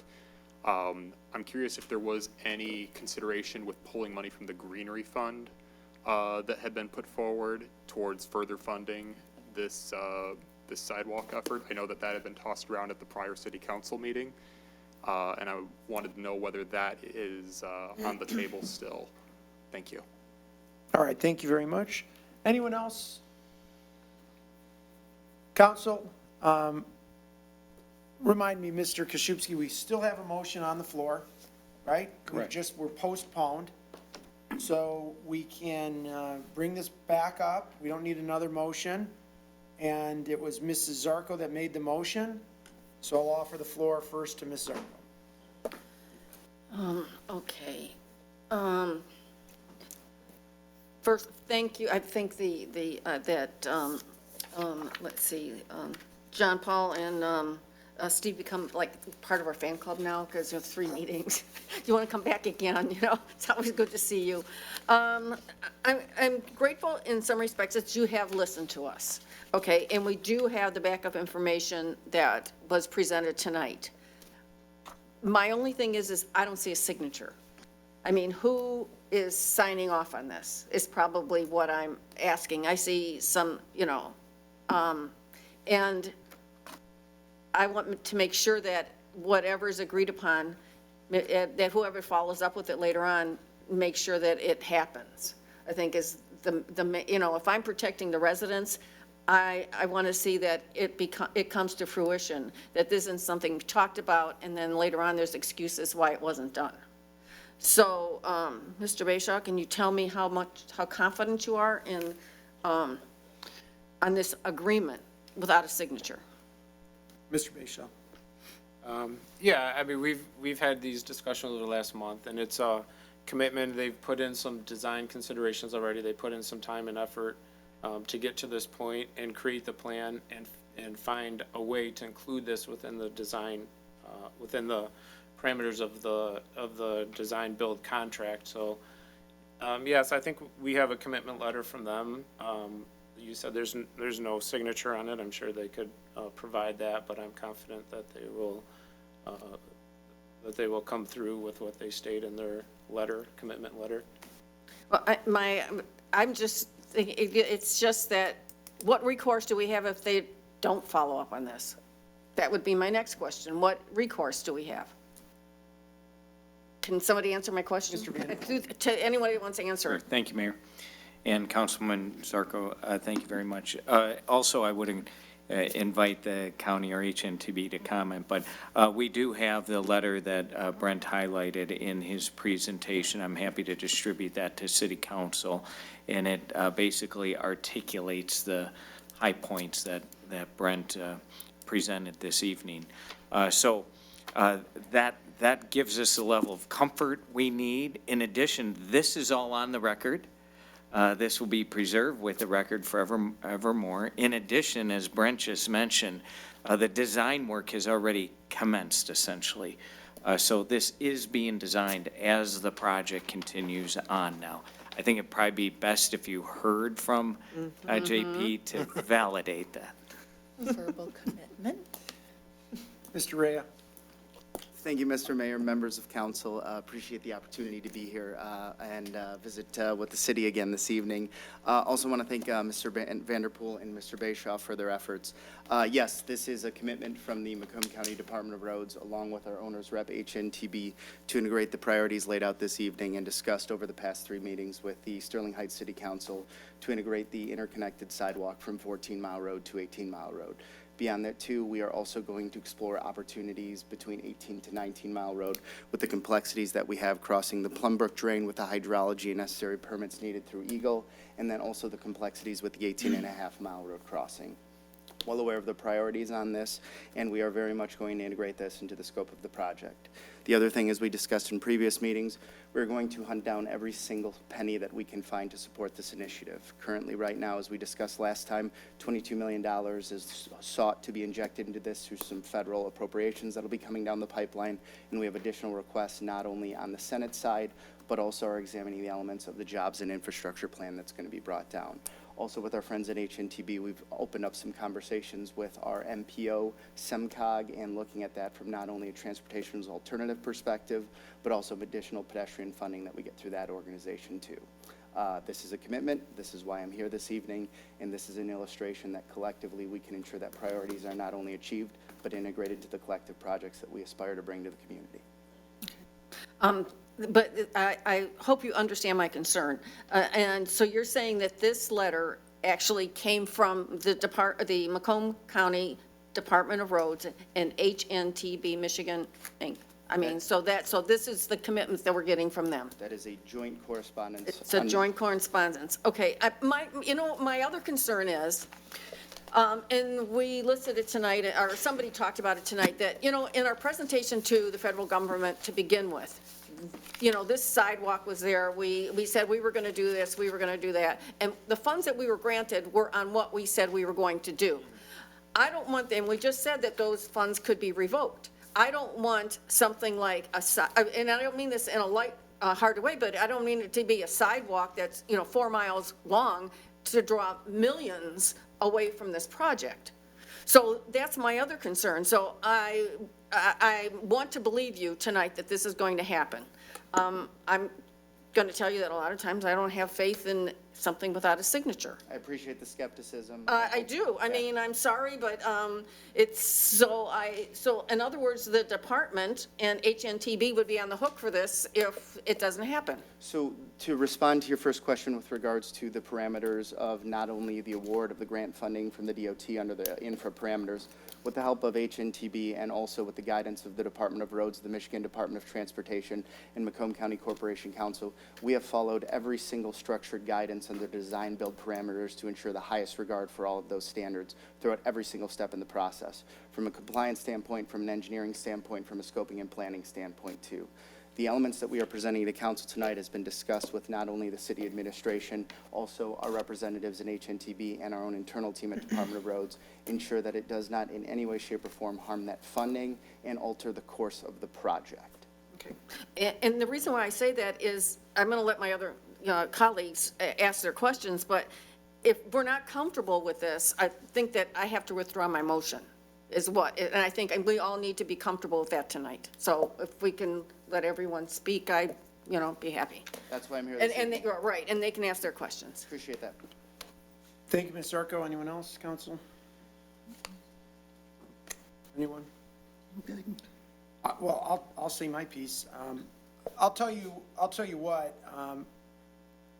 I trust you, JP. I trust Mark Hackle, and I don't think that you would put something in writing. I don't think you would commit to doing what you've done. I don't think you'd put your personal reputation, or Mr. Hackle would, on the line and then pull the rug out from under us. If you were going to do that, I think you might do it if you signed this document anyway, and I don't have that impression. I would say that we've been working for a month on developing a plan that works. It's not the best plan in the world, but it's a heck of a lot better than what we had a month ago. And I appreciate what you guys have done. Thank you. Okay, I really do. And I appreciate what our city administration has done. They've taken the clear direction from the city council that we didn't find it acceptable, and we worked out a great resolution, okay? I think the priority was 14 to 18 mile. We're going to do that. I have every confidence that the county is going to use their best efforts to get the additional funding. I know you guys know what you're doing, and you're good at it. You can rattle off 1 million different acronyms, that I've never even heard of, JP. I call it alphabet soup. You're the star at that. And so you guys will hunt down that money, and I have full confidence. Executive Hackle called me yesterday, and we talked about this very briefly, but I have full confidence that we're on the right track now. This is going to be built as part of the Innovate Mound project. We've got an agreement on how it's going to be funded. We've got some time to talk about what we can do with 18 to 19 Mile. But in terms of getting the resolution that we had asked for, we're pretty much there. And, I'm comfortable with the representations that you guys have made here today. I'm comfortable that this is the culmination of a lot of hard work between all the different stakeholders. And, look, is there a possibility that the city of Sterling Heights and the residents get burned and you guys pull the rug from under us? I would be shocked if that happened. And I think that would, look, we partner on things all day, every week. There's something else going on, whether it's with the executive's office, whether it's with Commissioner Miller's office, whether it's with the treasurer or the clerk's office. I mean, we have a good working relationship with the county, and I'm sure you guys don't want to, lie to, you're not going to come here and lie to us. That is not my intent. I would be standing here. I know that. I'm 100% comfortable with this. I'm willing and ready to vote yes on it today and move this forward and start, the work that needs to be done. And so I'm comfortable and I'm ready. To the extent that anyone else feels differently, I'll let anybody else have the floor. But, to wrap up my comments, I want to thank you, JP, for your hard work. HTNB, thank you for being here and putting the work in. Mr. Griffith, it's been, we've been, honored to have you here and help us get through this. I want to just say a couple things too. I want to thank Mark Vanderpool for helping get Innovate Mound together and start this process. I want to thank Mark Hackle for he did a heavy lift, getting us in front of some very important people in Washington, D.C. I want to thank a friend of mine, Paul Mitchell, the congressman who rode on, Paul Mitchell told me, former Congressman Paul Mitchell told me he was on Air Force One with President Trump, and he was driving in the Beast down Hall Road. And he told me that President Trump said to him, "That Mound Road, is it as bad as this road?" And he said, "It's worse, Mr. President."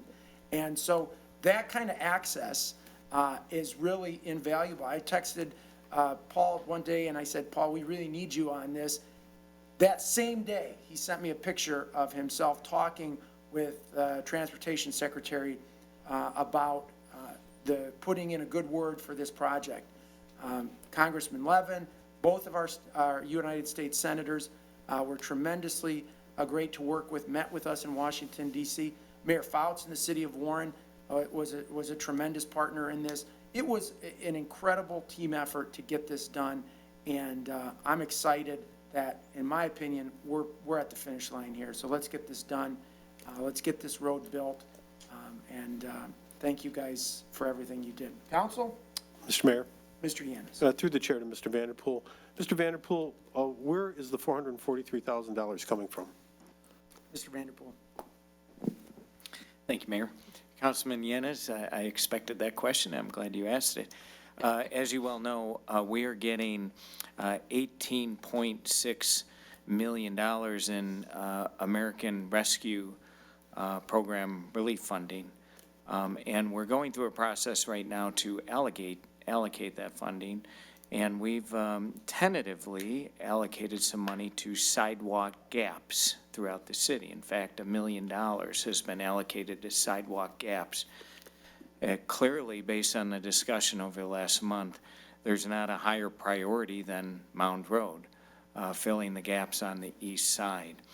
So that's going to take about $500,000 when it's all said and done. We have that money. We have it now. It's available to spend, and this is a high priority initiative, clearly. Now, in addition to that, as indicated by Mr. Rea this evening and our other partners at the county, we're going to work with the county over the next few years while this project's being built out to see if we can offset that city contribution through other funding mechanisms.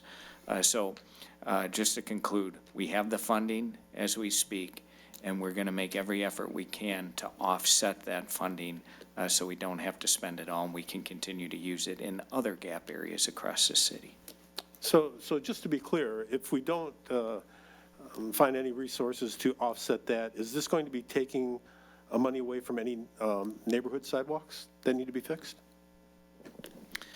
Well, it's a good point, but the reality is $500,000 allocated to additional sidewalk gap across the city is a significant step forward. You know, it would take us years just to get that done and prioritize those areas of the city. So yes, theoretically, that you could say that would be the case, but again, we'll go back to the fact that this, at the moment, is the highest priority gap in the city as we speak. Thank you, Mr. Mayor. Mr. Mayor. Mr. Radke. Thank you, Mr. Mayor. I have to say, I guess we are kind of at the end of the road. Though I don't have the confidence that you have of the county or Mark Hackle, because if they had done what we were all thought they were going to do, we'd have sidewalk in this project already. And they've taken it away from us. Our original proposal had sidewalk. So somewhere there's a sleight of hand done where we had sidewalk until the county or the builder, whoever, it wasn't us, took it away from us. And that doesn't give me confidence that they're going to keep their word going forward. So I have to agree with my colleague, Ms. Zarko. I want this firmly in writing what they're going to do. And the fact that we, like my colleague, Councilman Yanez said, we have to come up with our own money for it is also very frustrating. Now, I understand there are grant opportunities and maybe there's money in the future, but that $500,000 is going to come out of future projects we can do to benefit our city. And I find this, again, very frustrating because we've had to hold their feet to the fire for a month and a half now because they didn't do what they were supposed to do in the beginning. So to me, you know, I don't know what I want to do here because I guess I want to fill the gap at 14 to 18 Mile Road. I'm just, I guess, fed up that we have to pay for it, that our citizens, you know, we have other projects we want to use these ARPA funds for. I talk about my Southern Recreation Center. Mrs. Koski talks about her pedestrian bridge. There's a lot of things that we can spend this money on. I just feel like the county has basically said, yeah, we did you earlier, but now trust us. We're going to be okay. And I find that to be very frustrating. So I will follow the lead of my colleagues here, but I have to say, you know, shame on the county because, you know, we're putting millions of dollars into the roadway for autonomous vehicles. So someone can drive from Detroit to wherever on our autonomous vehicle road, and we're having to pick our pockets for $400,000 for regular people to walk around. And I think at the end of the day, that's disgusting. You know, we're putting money into someone to drive through our city and not money into our city. So I'll listen to what my colleagues have to say, but I find this to be just despicable on behalf of the county, and I would take it back to Mark Hackle, because to me, if they would have done what they said we were going to do, if they had followed the blueprints to begin with, we would have sidewalk right now, and we wouldn't have to be doing all of this. That's all I have, Mr. Mayor. Thank you, Mr. Radke. Anyone else? Nobody else? Okay. Well, why don't we have a roll call vote then? Ms. Riska? Mrs. Sarowski? Yes. Mayor Taylor? Yes. Mr. Yanez? Yes. Mrs. Yarko? Yes. Mrs. Koski? Yes. Mr. Radke?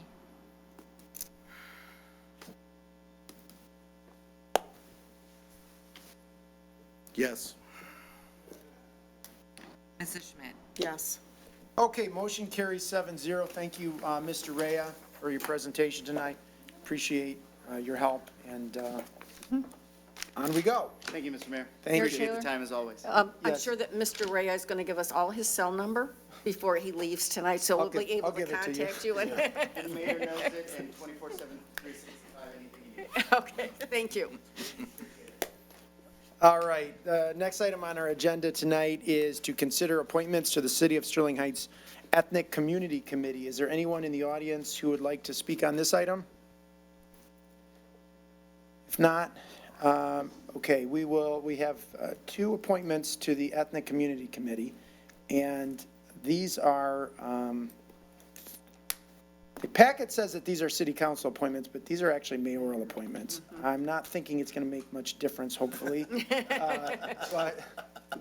but I'm going to take a shot anyways, and I'm going to say I would like a council member to make the appointments of Kalichi Anayoga and Dunia Arif, and my apologies on the pronunciations of those names. Is there anyone who'd like to make those motions? Mayor Taylor. Mrs. Sarowski. Okay, and I did meet Kalichi Anayogo this afternoon, so I was very happy I will be very happy to make that appointment. So on behalf of the mayor's suggestion, I do resolve to appoint Kalichi Anayogu, and please bear with me, the other name, which was? Mayor Taylor? Oh, you know what? You got to do it two motions because they're Okay, different perfect. Then I will continue with the first. Okay. Resolve to appoint Kalichi Anayogu to the Ethnic Community Committee to a term ending July 30th, 2022, subject to the appointee meeting the qualifications set forth in Charter subset 4.03 and taking the oath of office within 2 weeks. Support. It's been moved and supported. Any discussion? Yes, Ms. Sarowski? just very briefly, I met this gentleman. He has been a naturalized citizen living in the city of Sterling Heights for the past 9 years. He comes to us from Africa. He is a civil engineer working on promoting his own personal business as a insurance agent.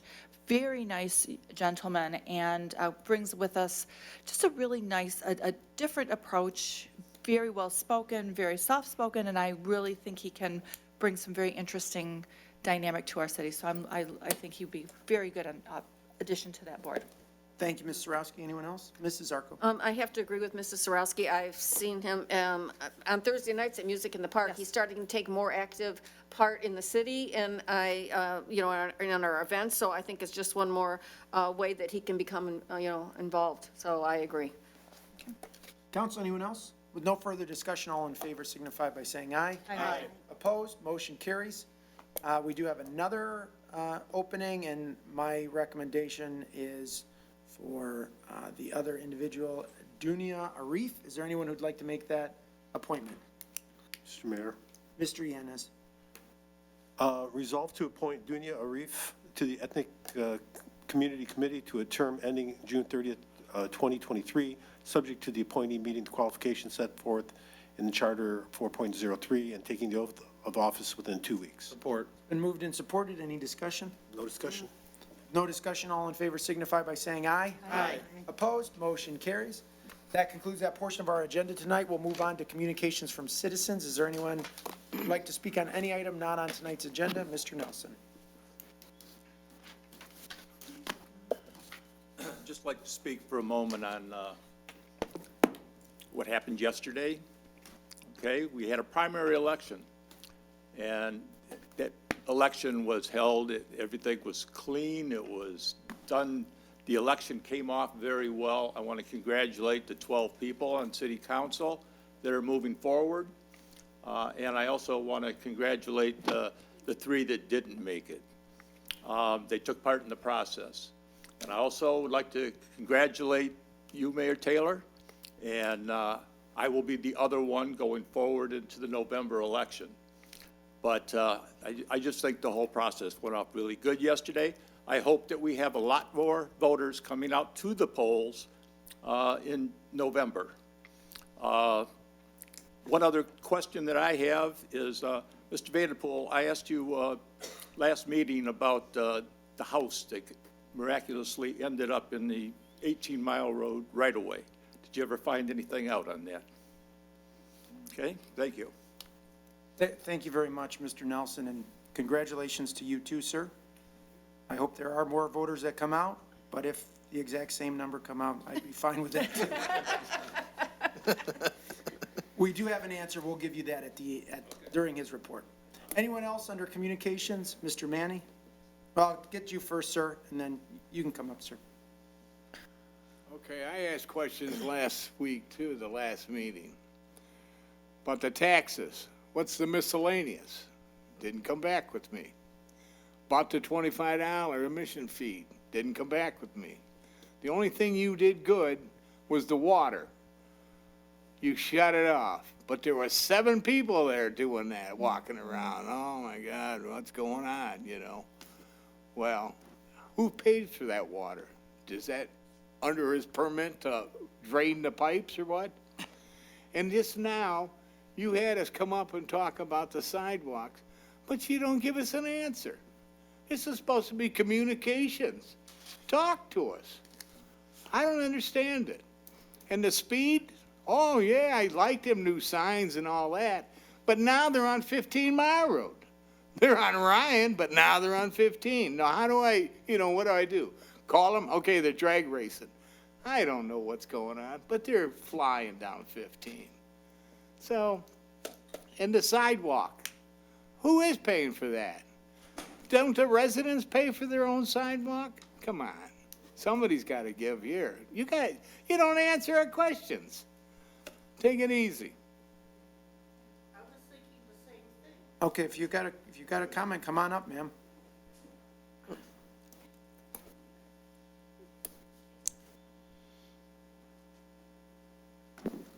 I wanted to know the same thing. Why not answer a question? Okay, ma'am, if you're not familiar with our council rules, this portion is called communications from citizens. It's not a debate portion. So we don't go back and forth and debate. You guys are free to say anything you want. You got 4 minutes. You can say anything on any topic germane to city business. We take notes. Our city manager takes notes. And then once all the citizens have an opportunity to make their communications, then the council has an opportunity to give reports, and we respond to those, and the city manager responds. Those are our rules. We've determined that to run an How can I find out? Ma'am, in order to run an orderly meeting, we're not going to have you asking questions and debate going back and forth, and that might be interesting, but it would devolve, we think. And so for an orderly meeting, this is the way we do it. Okay? Go ahead. Can I ask a question? Absolutely. How do I find out about the sidewalk? The taxpayer paying for it or different companies?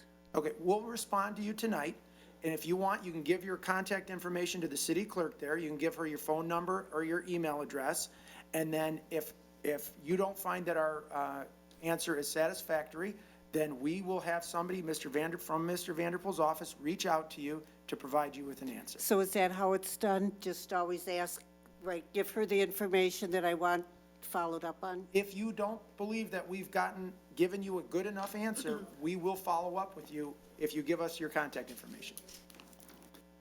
Anyone else under communications from citizens? Yes, Mr. Manning. It's going to be short, don't worry. First and foremost, I would just want to deeply appreciate all those who volunteered yesterday in yesterday's election. I also want to congratulate all the mayoral, Mr. Nelson, as well as yourself, and all the council candidates who will be advancing to the general election in November. I also want to thank and congratulate, all those who didn't make it for all the hard work that they have done. Although poll turnouts were low, we had a great turnout from residents who usually don't participate in our city elections. I'm very overwhelmed with the amount of support from myself and other candidates have been given yesterday. We also had a great turnout from residents who are blind. They were able to use special machines provided to help them vote. I also want to appreciate the great campaign performance from all the candidates. It was definitely a great experience. And finally, I want to thank our city clerk. Thank you for all the hard work and leadership you provide, which is why we have a great level of trust in you, especially during elections that take place in our city.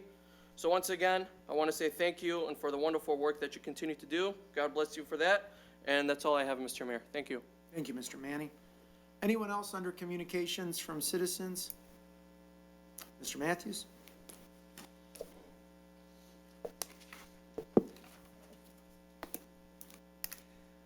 Third time's the charm, they say. I'd like to echo Mr. Nelson's comments earlier. I think the election was clean, orderly. It was very a quick and painless process. I will say, however, I will probably not be one of the people at the polls themselves in November because I like the, no need absentee process that we have now. I usually avail myself of that, but I had time yesterday, so I went to check out the facilities, and I thought it was very clear what to do. I've heard, some people occasionally will say, well, I was confused, I didn't know where to go, where to find anything. I think the city website does an excellent job of helping you find where you should go, and once you are there, it is very, very easy to find what you need to do. So thank you for that. I would also like to express appreciation to city administration here. Last time, I believe Ms. Koski was the one who asked Mr. Vanderpool to follow up. I mentioned stagnant water, specifically in James C. Nelson Park. Kyle Langlois sent me an email. I sent him a picture of the situation. He offered even to meet me out there, and I said, you know, it's just that one spot, and I was out of town the one day, but he followed up right away. It was a very swift and very professional process, and they're looking into it and probably going to plant some wetland plants, as I understand it right now. But that's a great way of responding to people, and even if nothing could come of it, just the professionalism and the expeditious nature that was followed up with it was top-notch. Thank you very much. Thank you, Mr. Matthews. Anyone else? Ms. Wright?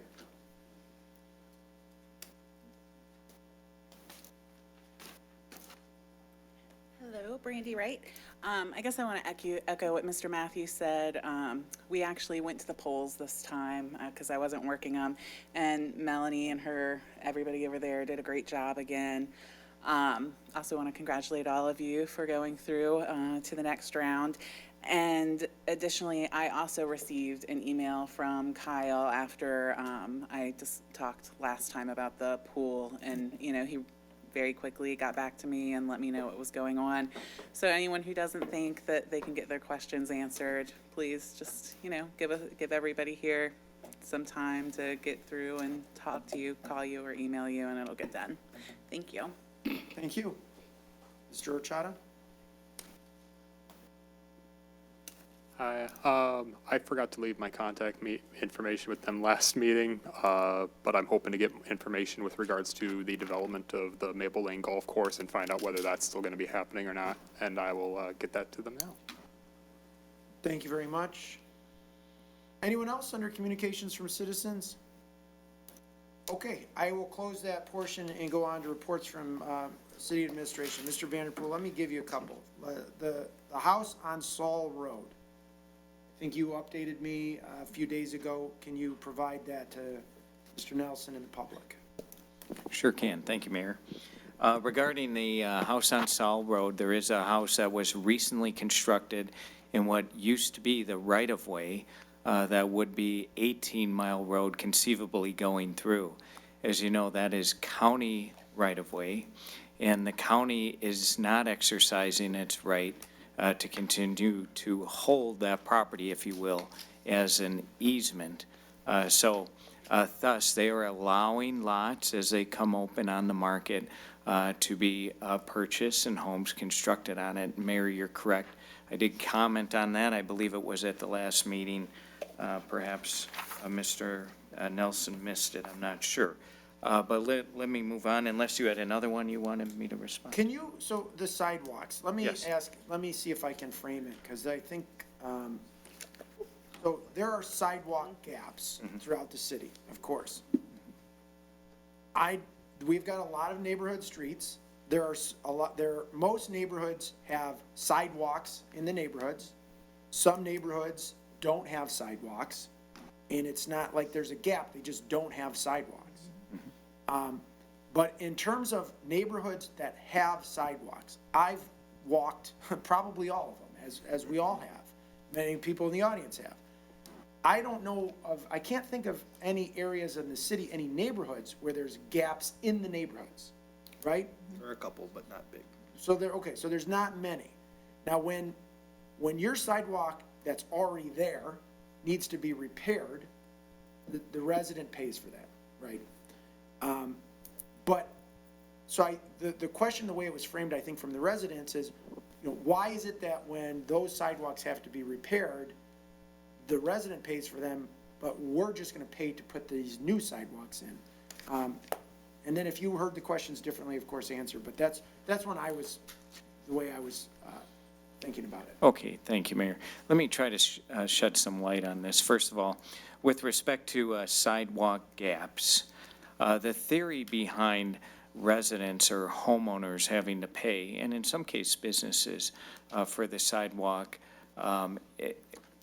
when it goes in at a later date is because that property was developed historically many years ago before we became a city. Ever since we became a city, developments, in most cases, there are a few exceptions, require sidewalk be put in with the development, just like roads have to be put in, just like water and sewer. And when that happens, the homeowners, the new homeowners pay for that, right? They pay for it through the purchase of the home. So someone who doesn't have sidewalk theoretically never had to pay for that sidewalk like everyone else had to pay. So thus, there's a special assessment. We have that same process for some roads in the city of Sterling Heights where roads are still gravel. And the reason they're still gravel is because the developer at that time, prior in almost all cases to us becoming a city, chose not to put a road in. Obviously, it's a requirement now. So the residents or the homeowners at that time never paid for a paved road. Thus, to get a paved road, there's a special assessment, so they pay like every other resident who has a paved road has to pay. That's the theory behind it. Now, a couple of exceptions. When we have massive grants, like along Van Dyke, for example, Mound Road, we have a $100 million grant from the federal government to reconstruct Mound Road, and that includes sidewalk. When we have special projects like that to fill in the roadway and improve rights-of-way, that doesn't require a special assessment process. But in almost all cases, it's handled very similarly across the city. So that's kind of some of the background. Now, on sidewalk repair, those areas where we need sidewalk repair when a sidewalk falls in disrepair. Yes, property owners are responsible pursuant to state statute to maintain sidewalk, and thus there is a special assessment process for that as well. However, the city has been working diligently to make these programs more affordable to residents. And let me give a couple examples. We've now capped the special assessments so they can't exceed a certain amount. And that's really important in today's world when concrete costs are going up and so on, and labor costs and the like. In addition, we've developed financing terms and conditions that are very favorable to residents to spread those costs out with very low interest rate over time.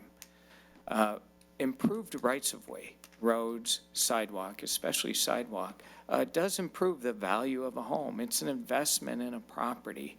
It improves curb appeal. It improves the neighborhood. It's one of the reasons why we have very high property values in Sterling Heights. So that's the background I can offer on special assessments and versus these very unique projects that we have, and they don't come very often. We're grateful when they do come, but they're not very often, such as Mound. Let me also, the gentleman who spoke about seeing a miscellaneous line item, the gentleman in the orange, I would really love to have your contact information after the meeting. We tried to follow up with you. We didn't have your name on file at the meeting. You didn't state it, and we couldn't track it down. I'd love to give you the information. There isn't a miscellaneous line. I think you're referring to the MISD line, which is the Macomb Intermediate School District. So that's just maybe an oversight on your part, but I'd be happy to talk with you more about that if you could just leave your name and phone number with the clerk. And again, to everyone else, as was mentioned, you know, we take pride in following up on all these questions. We don't always have the answers every council meeting, but we will follow up with you if you leave your information. Let me just end on a note regarding Maple Lane. We still have development plans in our city development department. The owner, Dominic Musheri, still intends to develop that property. The site plan is still on record. We still meet with him and talk about the plan. Obviously, in today's world, it seems like everything's at least a year behind now, maybe a year and a half. So it is going to move forward. That area is very ripe for that very upscale, highly attractive area. And again, Sterling Heights is a good place to pursue these developments, there's obvious reasons why it is being delayed. The cost of lumber, the cost of steel, the cost of all materials, the supply chain delays and so on. And the fact that golf is doing very well right there at the moment. But rest assured, according to the owner, the development is still imminent. Thank you, Mayor. I think that's it for tonight. I think so. Thank you, Mr. Vanderpool. Mr. Koszybski? Nothing tonight, Mayor. Okay, council, I'll open it up for any reports or new business. Mayor Taylor? Mrs. Schmidt? Thank you. Actually, I was going to suggest that it was probably the Macomb Intermediate School District that you were seeing. And the voters approved a very large millage increase last year, so it's a pretty good chunk on our tax bill. So I'm glad that the city is going to follow up with you as well. Through the chair to Mr. Vanderpool, you know, you were just giving your report on the sidewalks. And I guess what occurred to me is the sidewalks on Mound are being put in with this project. However, if they need repairing, who is responsible for paying for that? Will it be the property owners? Mr. Vanderpool? Another really good question, Councilman Schmidt. It gets even a little more confusing. Now, when there's a bikeway, or I should say bike hike trail systems throughout the city, the governmental entity is responsible for maintaining those. So, for example, our bike hike trail in Dodge Park, our bike hike trail down Dodge Park Road, 10-foot path, the trailway system down Utica Road that then ties into the Freedom Trail and goes out to Metro Park. Those are all examples of where the appropriate governmental entity is responsible. However, if there's traditional sidewalk as defined by state statute, that individual property owner is then responsible. So in the case of the east side of Mound, that's traditional sidewalk. That's not an 8-foot or 10-foot pathway. It's more a traditional 4-foot sidewalk. So in those cases, the property owner would be responsible. So it gets a little confusing in that respect, and it's defined in state statute. And if you want further clarification, I know the city attorney would love to do that. Mr. Koszybski, would you like to add anything? Mr. Koszybski? Thank you, Mayor. What Mr. Vanderpool said is spot on. There is a difference between a pathway and a sidewalk. And when you see, if you look at in Macomb County, especially the area going out on 16 Mile, the big pathway that was put in years ago, that pathway is maintained, snow's cleared. That's all done by the county. It's not done by the residents that live on that pathway. So that would be the difference. So snow removal brings up another subject. So the sidewalk on the east side of Mound in front of Ford Motor Company will have to be removed by Ford Motor Company, correct? Okay, so it's just like everyone else's sidewalk. Okay. Other than that, I just want to thank all the voters that came out yesterday and through absentee ballots.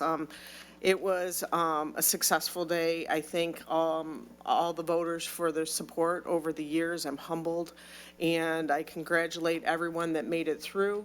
I also congratulate those that did not. It's a lot of hard work. People don't realize how much work and time it takes to run for city council. And in fact, I have to say it's a little easier now because the 400 signatures is much easier to get than the 1,000 signatures that we were getting in the past. So it's commendable, everyone that put in the effort. And kudos to Ms. Riska and our clerk's department. I will say that we were notified that the county was given our information much sooner than they reported it. And I knew that that would happen. I figured we would have the results by 10:15, and they had the results, but they just didn't post it, like, because Sterling Heights should have been the only election that they were worried about, I thought, because we wanted those results. However, there were other elections going on yesterday, so I appreciate all the hard work. You know, you've always been transparent and helpful to any candidate that is asked, and I appreciate it. But truly, democracy at its best in Sterling Heights yesterday. I heard of very few incidents of tension, and that's the way it should be. Everybody's entitled to their opinion and their vote and the privacy of their vote, and I appreciate that. So congratulations once again, and I look forward to the general election in November. Thank you. I have nothing further. Thank you, Ms. Schmidt. Anyone else? Mr. Radke? Well, I have to echo my colleague, Mrs. Schmidt. Putting yourself before the voters is the most humbling experience anyone will ever do. And I am just so impressed by our election process here in Sterling Heights, how well our polls were run, all the voters that came out, and all the candidates who ran for office. It's like nothing else. We all know what it's like up here because we run, but it's like nothing else you'll ever do. And it's just a wonderful experience. I congratulate the people who got through. I hope the people who didn't might think about doing it again. It's nothing else like it. So thank you so much for all that participation. I have a few more questions about sidewalk through the chair to Mr. Vanderpool. Bringing up the question of special assessments, since the east side of Mound is an industrial corridor, why don't we specially assess the industrial corridor to recompense us for the sidewalk we're spending over there? Because I think that there, General Dynamics, there's, Ford, there's some businesses here that might have some deeper pockets than the city to help us pay for sidewalk. I guess through the chair to Mr. Vanderpool. Mr. Vanderpool. Thank you, Mayor. Councilman Radke, it's a good question. It's a complicated question. The reality is equity, I suppose, in this case, because you do have, under the scope of the Mound project, some new sidewalk on the east side being funded through the project. And again, you have the entire west side being funded through the project. And then we'd be cherry picking some that we would then be special assessing. I think that could be an option. I think it's more of a policy question for the city council to consider in light of the equity concern I just raised. I think, the more prudent course would be to pursue some alternative funding ideas that may be available to offset any costs that the city may have to install that additional walk we talked about on the east side. Well, I think that as a policy question, we should first try to get alternative sources of funding. But at the end of the day, we charge homeowners every day for sidewalk. No one bats an eye. We send them out every year. And the idea that a business that makes millions or billions of dollars a year can't pony up for some sidewalk to help all the residents, I think that there's an equity problem here. And I think it's inequitable to, I have a homeowner in my email, $5,200 we charged her for sidewalk replacement at her house. And I'm sure you saw the same email. And to charge a homeowner, an 82-year-old who's retired, $5,200 for sidewalk and say, well, we're going to give Ford Motor Company a pass, I think that that's kind of insane. So I will leave it at that for right now, but I think we should really put our heads together, because if we're going to use ARPA funds for this, when we could use them to benefit the whole community, I think maybe we should go after the businesses and make sure they're paying their fair share. That's all I have, Mr. Mayor. Thank you, Mr. Radke. Mr. Vanderpool, anything else? Mayor, I just want to make a quick comment on that. I understand the interest, and you make a very valid point. I just want to remind everyone the value of our commercial, manufacturing, and industrial corridors. Our city is very unique. We have a very robust manufacturing and industrial corridor, and they pay millions, tens of millions of dollars, and billions of dollars in economic impact to not only our city but the region.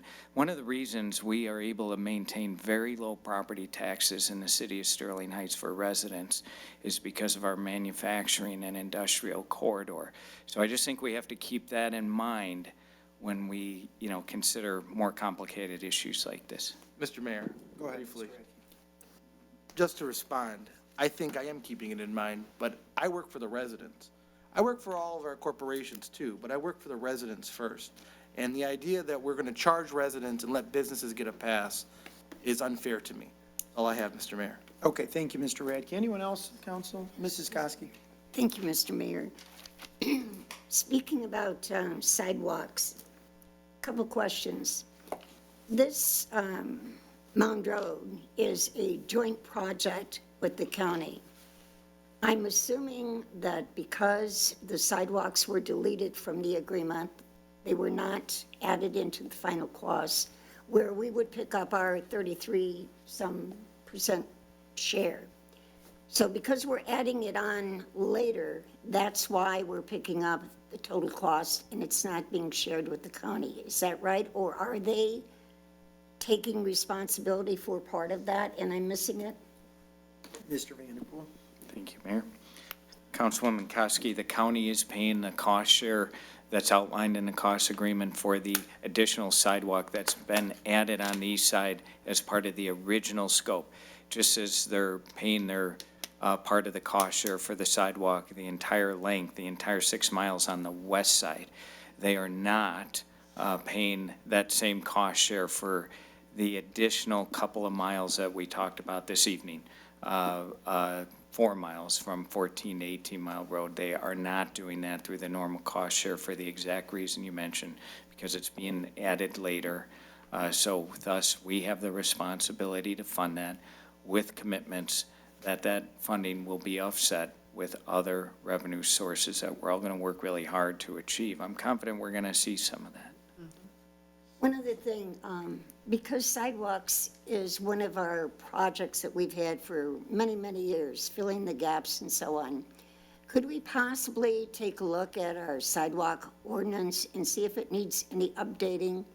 And especially the fact where we're doing gaps where it's going to be the responsibility of the homeowner, where we could have some discussion and maybe look at setting some maximum costs to some of these homeowners that have lived there for over 50 years and never had sidewalks put in. So that's something that I would like to look at whenever council has time to do that.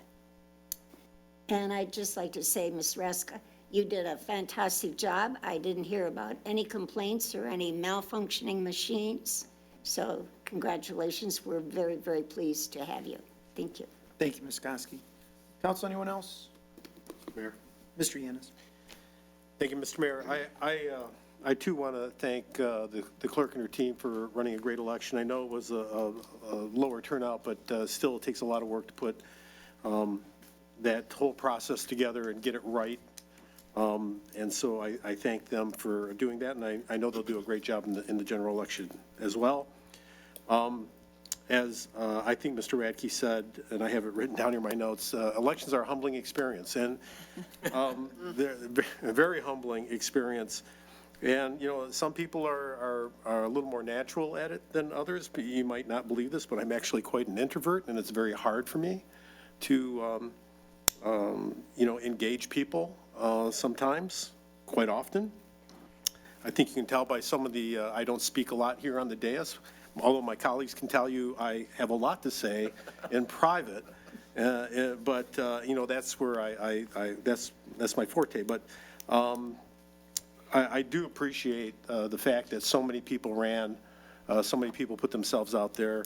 My thanks go to the three who didn't make it for doing such, as well as everybody else who's moving on to the general election.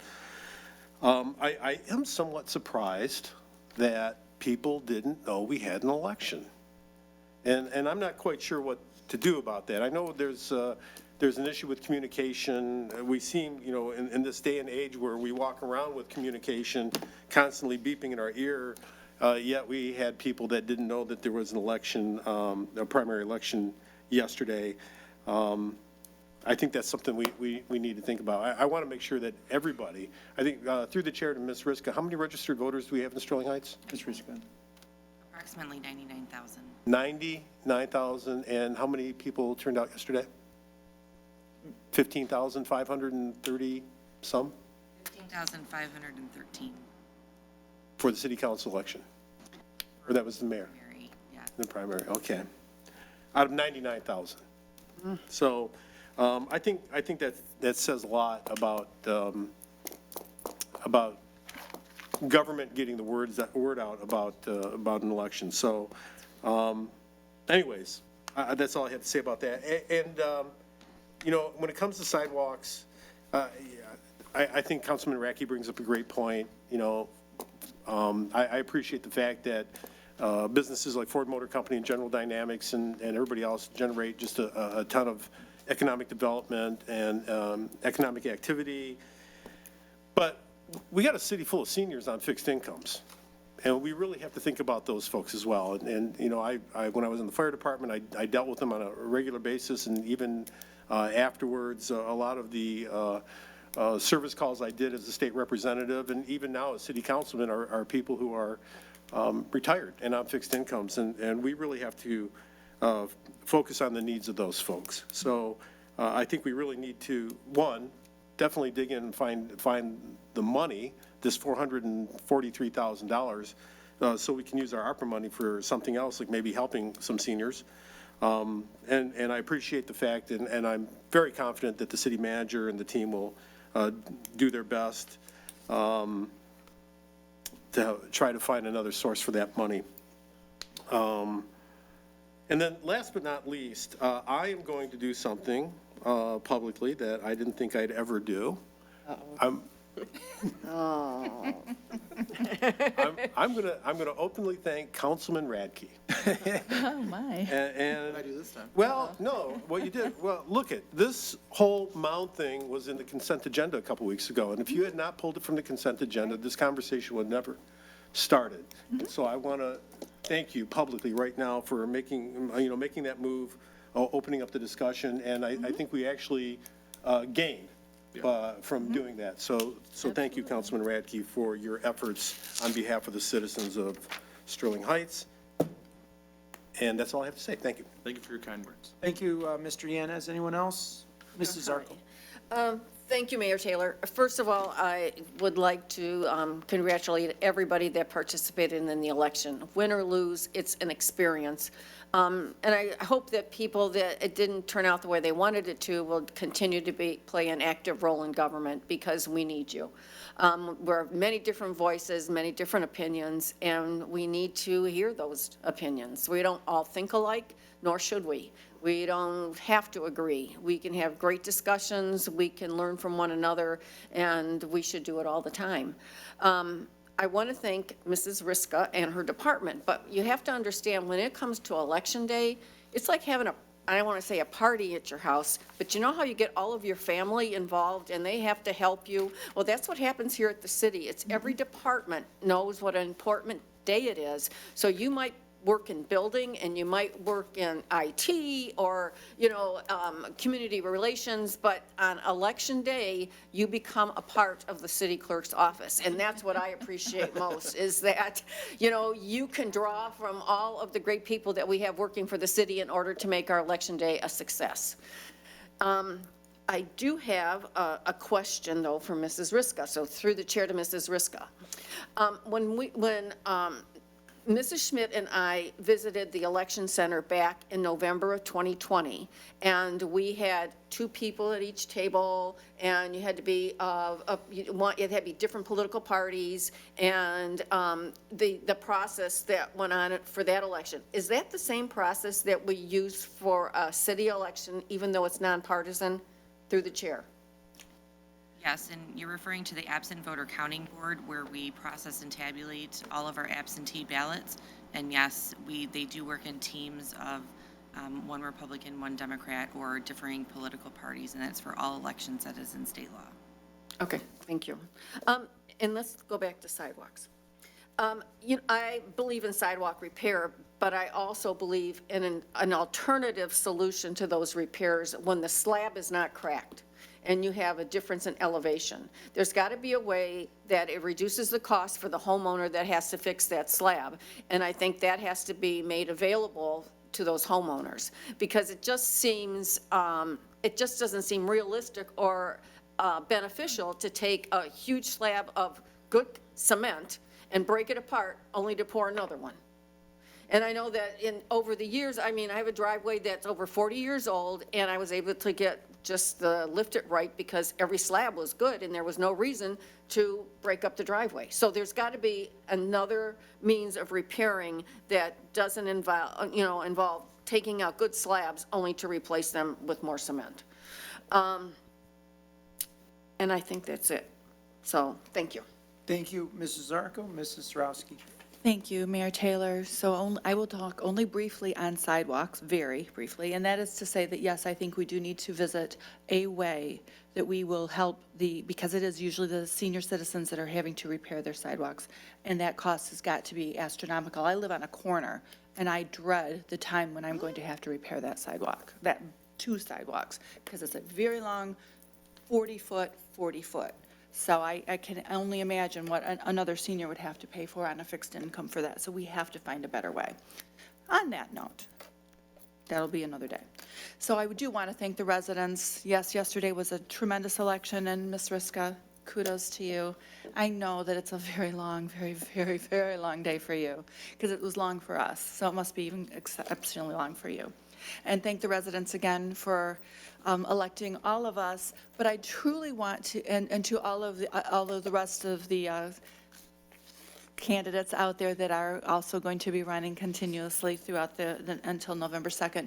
But especially I want to thank the 3 candidates that did not make it through the primary, but especially Kelly Skillen and Nick Cavalli. They brought some very interesting a flair to the election, and I do look forward to still seeing them helping us and being a part of our government. They are both very kind and wonderful people, and I do hope to see them again soon because I do really appreciate them. So thank you to all of you. I did enjoy working with Mr. Manny all day yesterday, and he is a very good person, and I do appreciate his kindness. And so to all of you, congratulations that made it through. Look forward to seeing you on the campaign trail. And thank you all, residents. And that's all I have, Mayor Taylor. Thank you, Ms. Zarowski. Say the other guy who you didn't mention brought a certain amount of excitement and flair to the campaign as well. Yes, it was excitement and flair. Not the right kind, I don't think, but. It was interesting. Yes, it was very interesting. It was. So I too want to just thank everybody who was involved in the election yesterday. Quite an undertaking. Thank you to Ms. Riska and her team for her professionalism. Congratulations to my colleagues in the City Council who did very well, and to the 6 other candidates who did well as well that will be moving on to November. Ken, I want to thank you for coming here and your kind words. You're a class act, and I appreciate that. I appreciate what you said about Ms. Riska. You know, I've got a different challenge than I've had years past, and I think it's good. I think having good opposition is healthy for our city. It's healthy for the residents. It's good for us. You know, it's good for the leaders of this city. And so I appreciate that. And I appreciate the campaign that you're running. So thank you, Ken. I also want to say on the sidewalk issue, nothing more. I've said it all. Thank you. My final thank you, I would say, is to my cell phone battery for keeping life in it as I refreshed every 3 seconds for about 2.5 hours last night.